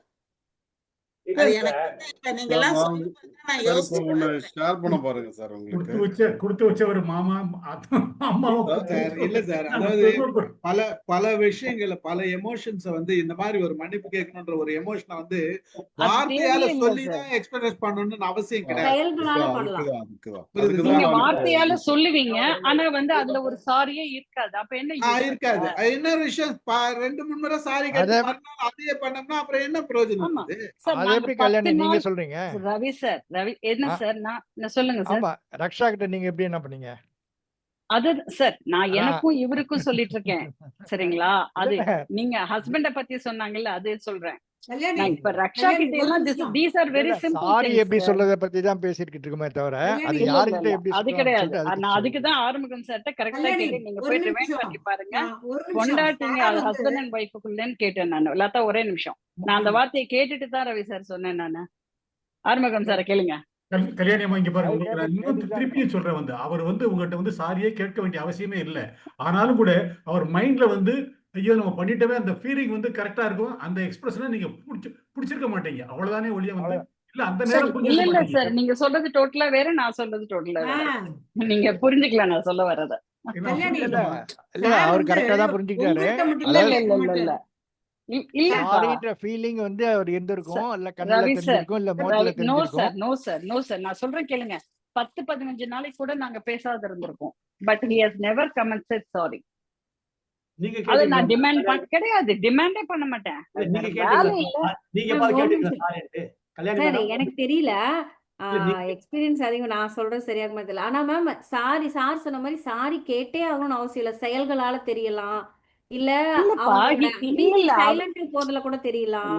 கடவுளே, அவர் வந்து டோட்டலா he will be like feeling வர சண்டை போட்ட மாதிரி தான் இருப்பாரு. அந்த மாதிரி தான் வீட்ல சிச்சுவேஷனே இருக்கும். But he will never come for sorry and I will never demand. நான் ஆக்சுவலா ஒரு ஆர்டிகல் எழுதியிருக்கேன். அந்த ஆர்டிகல் கூட கொடுத்திருக்கேன். அது வந்ததுன்னா உங்களுக்கு தரேன் நான். கல்யாணி, சார் வந்து உங்கள்ட்ட மட்டும் தான் சாரி கேட்க மாட்டாரா இல்ல யார்ட்டுமே? அவருடைய நேச்சரே அப்படியா? அத பத்தி எனக்கு எப்படி தெரியும்? நான் ஏன் போய் மத்தவங்க இது வந்து புருஷன் பொண்டாட்டி பசங்கள்ட்ட ஏதோ சிச்சுவேஷன் வரும்ல. Correct question. புருஷன் பொண்டாட்டி பத்தி பசங்கள்ட்ட ஏதோ சிச்சுவேஷன் வரும். இன்னொரு क्वेश्चन, நெவர் டிமாண்ட்ங்கறீங்களே, எனக்கு அது புரியல. என்னப்பா சாரி கேட்க சொல்லி நம்ம சில பேர் நினைப்போம் மேம். நினைப்போம் இல்ல தலையில இல்ல என்ன இருங்க லதா, திருப்பி சொல்லுங்க நீங்க சொன்னது. ஒரு क्वेश्चन வந்து சார் வந்து பசங்கள்ட்டயும் சாரி சொல்ல மாட்டாரா சிச்சுவேஷன் வரலையாங்கிறது. இன்னொன்னு ஐ நெவர் டிமாண்ட்னு சொல்றீங்கல்ல ரிப்பீட்டட் டைம்ஸ். எனக்கு மீனிங் புரியலன்னு சொல்லுங்க. ஓகேவா? என்னன்னா இப்ப வந்து சில பேர் வந்து திருப்ப வந்து இப்ப நிறைய இதுல பாத்திருப்பீங்க, நீ எனக்கு சாரி சொல்லியே ஆகணும்னு. அதுவும் இல்லாம திருப்ப ஒரே விஷயத்த ஆர்கியூ பண்ணுவாங்க. இப்ப அந்த விஷயம் நடந்துருச்சு, அதுல வந்து தப்பு அவர் சைட்ல இருக்கோ என் சைட்ல இருக்கோ ஏதோ ஒண்ணு. திருப்ப you will be keep on arguing on the same subject. நீங்க அந்த சப்ஜெக்ட் ஆர்கியூ பண்ணிட்டே இருக்கிறதுனால திருப்ப அது இன்னும் கொஞ்சம் பெருசாயிட்டே போயிட்டு தான் இருக்குமே ஒழிய அது பிரயோஜனமே கிடையாது. அவ்வளவுதான், அதை அப்படியே விட்டுட்டு கொஞ்ச நாள் வருத்தத்தோட இருப்போம், அப்புறம் அப்படியே விட வேண்டியதுதான். சாரி சொல்றதெல்லாம் அதுதான் சொல்றேன். சிலர் நான் கேள்விப்பட்டிருக்கேன். அதாவது நாங்க லேகோஸ்ல இருந்தப்ப கூட சில கப்பல்லாம் வந்து ஒரு நாள் கூட எங்க வீட்டுக்காரர் தாங்க மாட்டாருப்பா, உடனே வந்து சாரி சொல்லிடுவாரு. நான் கோவமா மூஞ்சி திருப்பிட்டு போனா நான் எல்லாம் பாப்பேன். அப்படின்னா என்னப்பா அப்படிங்கிற மாதிரிதான் எனக்கெல்லாம் இருக்கும். ஓகேவா? வாட் டஸ் இட் மீன் அப்படிங்கிறது கூட எனக்கு. யாரு என்ன கேள்வி கேடுது மாலதி கிட்ட சாரி கேட்பீங்களான்ட்டு? அதான் வேற யாரு? இனிமேல் அந்த கேள்வி எல்லாம் கேட்காது. எவ்வளவு வருஷம் போயினே இருக்குது பாரு. தனியா கேட்டு சார் க்ளோஸ் பண்ணணும்னா க்ளோஸ் எனக்கு ஒரே பண்ணணும் ஒரு ஸ்ட்ரைட் அவே ஒரே ஒரு சொல்லுங்க சார், சந்தேகம் அதுக்கு கல்யாணி நான் உங்கள்ட்ட சாரி கேக்குறேன் சார். ஒரே ஒரு கல்யாணி மேடம், நீங்க ஆ, எப்பாவது சாரி கேட்டுக்கிறீங்களா சார் கிட்ட? ஸ்ரீதர் இல்ல சார் கிட்ட? சார் இல்ல நான் தான் சார் நான் ஏன் கேட்கணும் நான் முடிவு இல்ல பண்ணிட்டேன்னா கேட்டிருக்கீங்களா கேட்கறோம். அதான் சார் இல்ல கேட்டிருக்கீங்களா? ஏன்னா it's a give and take policy ஓகேங்களா. இப்ப ரக்ஷா கிட்ட நான் சாரி சொல்லுவேன், அவளும் திருப்ப அவ ஏதாவது பண்ணா எனக்கு சாரி சொல்லுவா. ஆனா இவர் என்னைக்குமே எனக்கு சாரி சொன்னது கிடையாது. தென் why should I go and say நான் தப்பு பண்ண ஆமா நான் பண்ணேன் அவ்வளவுதான் அப்படின்னு போயிட்டே இருப்பேன். ஓகே, அதுல இனிமேல் இப்படி சாரி சொல்லுவாரு. சொல்லும்போது உங்களுக்கு என்ன ரைட்ஸ் அவர் இருக்கு தானே கத்து டிமாண்ட் கொடுத்தாரு. பண்றதுக்கு? கல்யாணி, அவர் தான் இது மாதிரி உங்களோட தாட் இருக்கும்போது உங்களுக்கு என்ன ரைட்ஸ் இருக்கு டிமாண்ட் பண்றதுக்கு? நான் தான் டிமாண்டே பண்ண மாட்டேங்கிறேன். நான் தான் that's அதுதான், what அது see ஒரு ஹைலைட்டே listen பண்ண வேண்டாங்கிறேன். லதா இல்ல லதா மேம், you did அவங்க not என்ன get the சொல்றாங்கன்னா point. விட்டுருங்க. நம்ம ஒண்ணு அவங்க செய்யலாமா? கேட்டாலும் அங்க இருந்து கிடைக்க போறது இல்ல. நம்ம வெட்னால எப்படி க்ளோஸ் எப்படின்னா இல்ல பண்ணுவோம். இல்ல நான் ஒண்ணு கேட்கவே செய்யலாமா? மாட்டேன் கேட்கவே நம்ம மாட்டேன் காயத்ரி. கொடுத்தோம்னா திரும்பி கல்யாணி நம்மளே மேடம், அறியாம நம்ம எதிர்பார்ப்போம். கல்யாணி மேடம், சொல்லுங்க சார். அதாவது நீங்க சொன்ன விஷயம் வந்து பல நேரங்கள்ல பல ஃபேமிலில இருக்கும். அது வந்து ம். இயல்புதான். அது வந்து வெளியில சொல்றது இப்ப நீங்க ஸ்ட்ராங்கா அவ்வளவுதான். சொல்றீங்க. எக்ஸாக்ட்லி. ஸ்ட்ராங்கா சொல்றீங்க. ஏன்னா அதை திருப்பிட்டு மறுபடியும் மறுபடியும் பேசுறதுனால ஒரு பிரயோஜனமும் வரப்போறது இல்ல. வேற சப்ஜெக்ட் போயிடுவோம். ஆமா. வேற டைம். இது ரொம்ப காமன் கல்யாணி எங்க வீட்ல எல்லாம். ஏய் இது மறுபடியும் ரொம்ப டூ மறுபடியும் மச் பா லதா மேடம் சார். வேற subject Stephen sir this is really too much sir. ஓகேவா? again ஆரம்பிச்சது நான் ஆரம்பிக்கல. இல்ல ஓகேவா? வேணாம். ஆரம்பிச்சது நீங்க நீங்க நான் எல்லாரும் ஆரம்பிக்கல. ஆரம்பிச்சு அது யார் ஆரம்பிச்சாங்களோ நீங்க தான் எல்லாம் யார் ஆரம்பிச்சாங்களோ அவங்க. லதா மேடம் ஓகேவா? தான் ஆரம்பிச்சாங்க. ஐயோ. இப்ப அதனாலதான் I came Latha into the madam picture. தான் நான் க்ளோஸ் பண்ணேன். நீங்க வேற சப்ஜெக்ட் போயிடுவோம்னு சொன்னதுக்கு. இப்ப வந்து அவங்களே அது காமன் தான் அப்படிங்கிறாங்க. அப்ப அது அதுதான் முதல்ல நான் சொல்லிருக்க மறுபடியுமான்னு வேண்டியது கேட்டேன். அதுக்குதான் மறுபடியுமான்னு கேட்டேன். இல்ல அந்த காமன்ங்கிறத நீங்க முதல்லயே சொல்லிருக்கணுங்கிறேன் நானு. இல்லையா? அப்ப வந்து நீங்க யுவர் சேயிங் இல்ல இல்லைங்க ஆரம்பிச்சுதான் போயிட்டு இருந்தது. இல்ல நான் கொடுத்த விளக்கத்துக்கு அவங்க சொல்றாங்க. ஓகே, இது வந்து ஃபேமிலி சில விஷயங்கள் வித்தியாசம் இருக்கும். நம்ம வந்து அந்த மாதிரி எல்லா இடத்துலயும் ஒரே மாதிரி நடக்காது. ஒவ்வொரே மாதிரி எதிர்பார்க்கவும் மாட்டாங்க. ஒரு மாதிரி ஆமாங்க சார். அந்த நீங்க இது அவங்களுடைய எக்ஸ்பீரியன்ஸ் கேட்டீங்க நான் ஷேர் பண்ணேன். ஆமா உண்மை. இதுவும் தெரிஞ்சுக்க வேண்டிய விஷயம் தான். நீங்க சொன்னது உண்மையாவே எல்லாரும் தெரிஞ்சுக்க வேண்டிய விஷயம் தான். அதை ஹேண்டில் பண்ணி இன்னைக்கு பிள்ளைங்க கிட்ட வேற மாதிரி ஏதாவது இன்னைக்கு பிள்ளைங்க கதெல்லாம் கேட்டோம்னா நமக்கு தான் டென்ஷன் ஆகும். சார் வசந்தி மேடம் ஏதோ சொல்ல வந்தாங்க, சொல்லட்டும். என்னன்னா அவங்களுக்கு அந்த கொஞ்சம் ஓல்டர் ஜெனரேஷன் அவங்க வந்து இந்த மாதிரி தான் இருப்பாங்க. இந்த மாதிரி வீட்டில் நடக்கிற இதை வந்து 2 பேருமே ஆர்கியூ பண்ணுறது கிடையாது. இப்போ எங்கள் வீட்லேயும் அப்படி தான் 2 பேரும் ஆர்கியூ பண்ணுறது கிடையாது. வரும், சண்டை வரும், எல்லாம் வரும். அதுக்காக யாரும் அவர் வந்து அப்பாலஜைஸ் பண்ணும் இல்லை சாரி கேட்க அதுதான். நடக்கிறது இல்லை.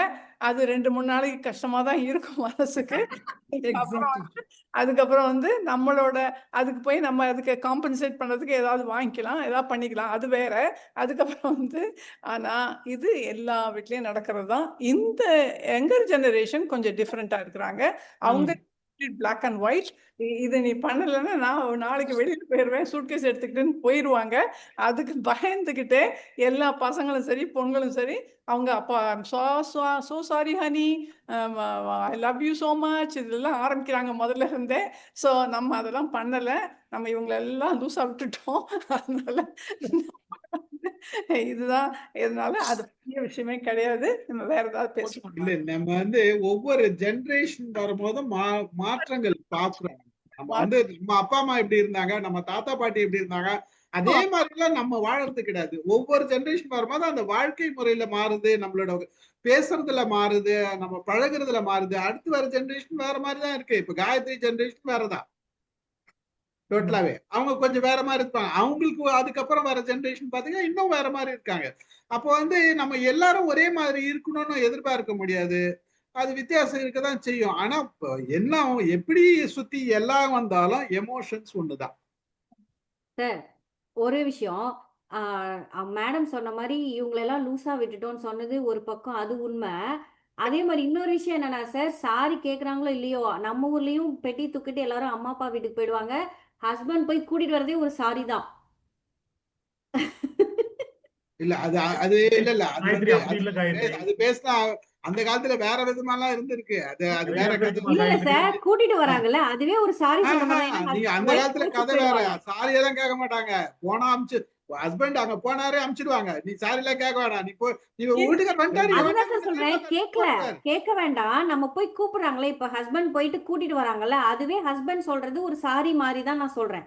ஏன்னா நீ ஒய்ஃப் போய் சொல்றது கூட்டிட்டு ஆனா வராங்கல்ல அம்மா வந்து வீட்டுக்கு போயிட்டு. ஒரே ஒரு விஷயம் காயத்ரி, இல்ல உங்க அதுக்கு ஜெனரேஷன்ல பேரண்ட்ஸா அலோவ் பண்ண மாட்டாங்க. நீங்க உள்ள இல்ல இல்ல வந்தீங்கன்னா உங்க உடனே வயசுல இருக்கிற மத்த பேர்லாம் இத கேட்டாங்கன்னா உங்களை அடிப்பாங்க.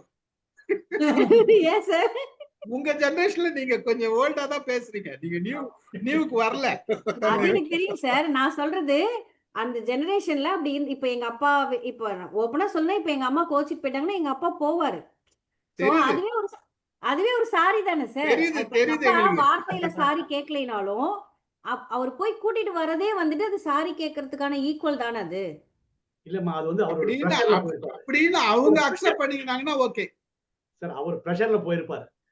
கூட இருக்கிறவங்க பக்கத்துல இல்ல ரிலேட்டிவ்ஸ். இது பேசணும்னா நிறைய போகும். இன்னும் ஒவ்வொரு நிறைய பேசணும் காயத்ரி, அதை ஒவ்வொரு பத்தி எக்ஸாம்பிள் பேசணும்னா. போவோம். ஐ திங்க் முடிச்சுக்கலாம்னு நினைக்கிறேன். மணி 9 ஆயிடுச்சு. ரொம்ப மகிழ்ச்சி. ஒரு நல்ல நிகழ்ச்சியா நடந்தது. நல்ல கலந்துரையாடல் தான். நமக்கு கில்ட்ன்றத வந்து நம்ம வாழ்க்கையில நடைமுறையில நாம ஒவ்வொருத்தரோட அனுபவத்தையும் பகிர்ந்திருக்கோம். இந்த மாதிரி எல்லாம் நம்ம மீட்டிங் வேற யாரும் பண்ண மாட்டாங்க நம்மள தவிர. ஆமா சார், அது நான் கரெக்ட் தான். அதாவது இதுல ஹைலைட் என்ன தெரியுமா? சமுதா அம்மா சொன்னாங்க பாத்தீங்களா, எங்க 2 பேருக்கு அந்த சிச்சுவேஷனே வந்தது இல்லைன்ட்டு. அது சிம்பிளி கிரேட். மத்தவங்களுக்கும் இருக்கலாம், அவங்க தான் சொன்னாங்க. அமுதா மேடம் அப்போ ஒரு கைத்தட்டல எல்லாரும்.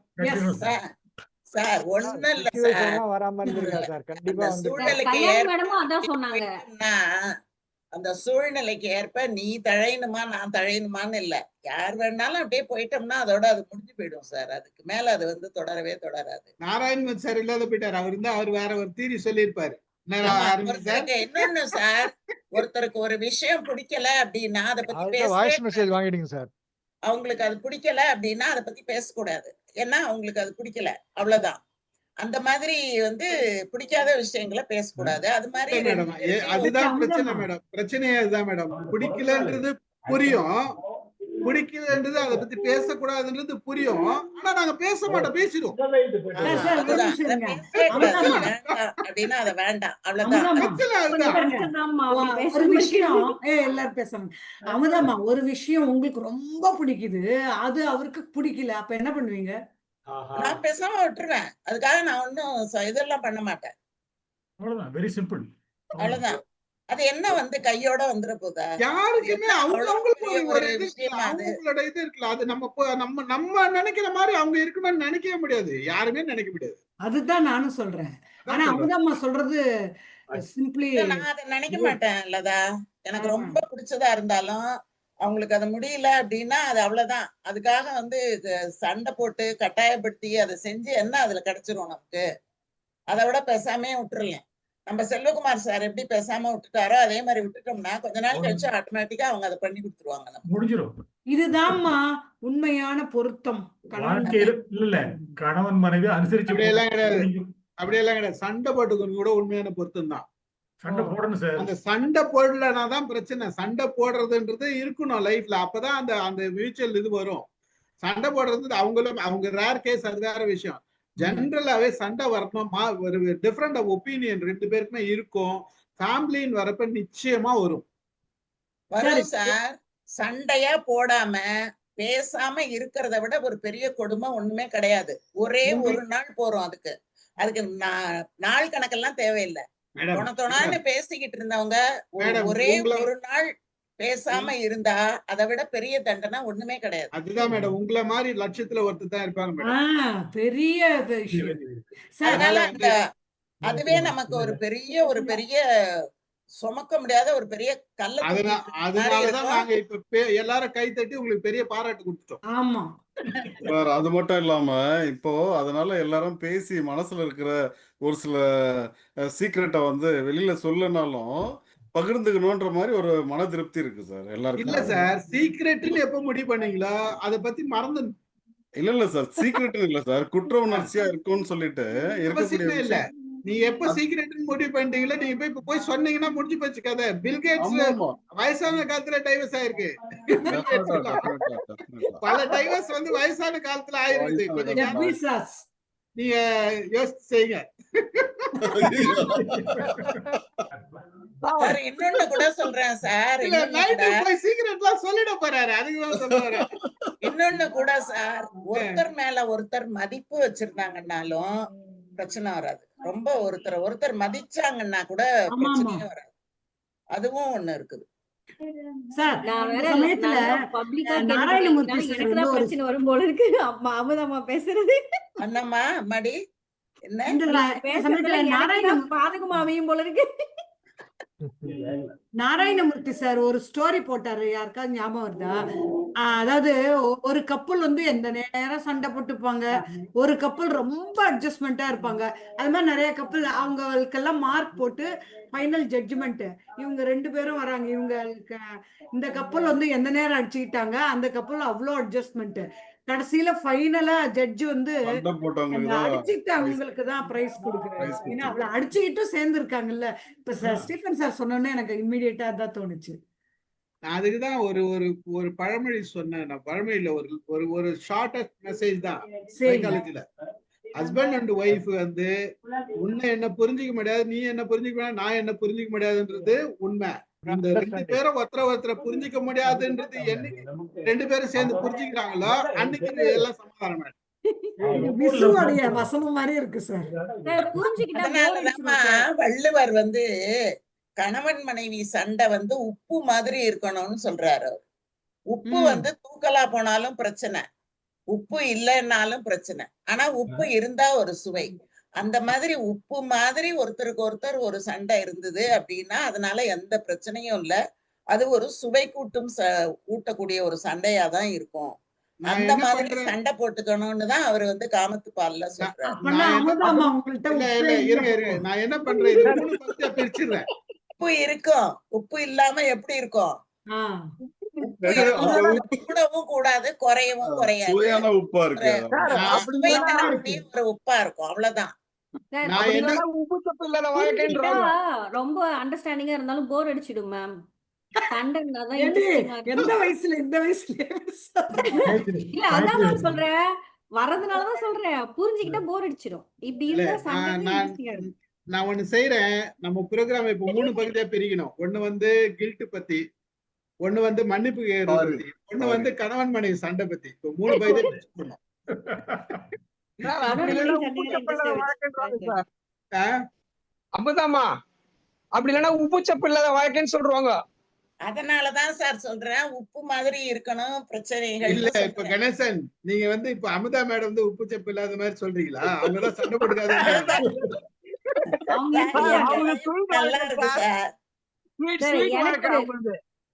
அவங்களுக்கு எங்க லைஃப் இனிப்பான ரொம்ப வாழ்க்கை. நல்லா இருக்கு சார். நாங்க நானே சில பேர்கிட்ட சொல்லும்போது சொல்வேன், எங்களை மாதிரி நீங்க சந்தோஷமா இருங்க அப்படின்னு நான் சொல்வேன்.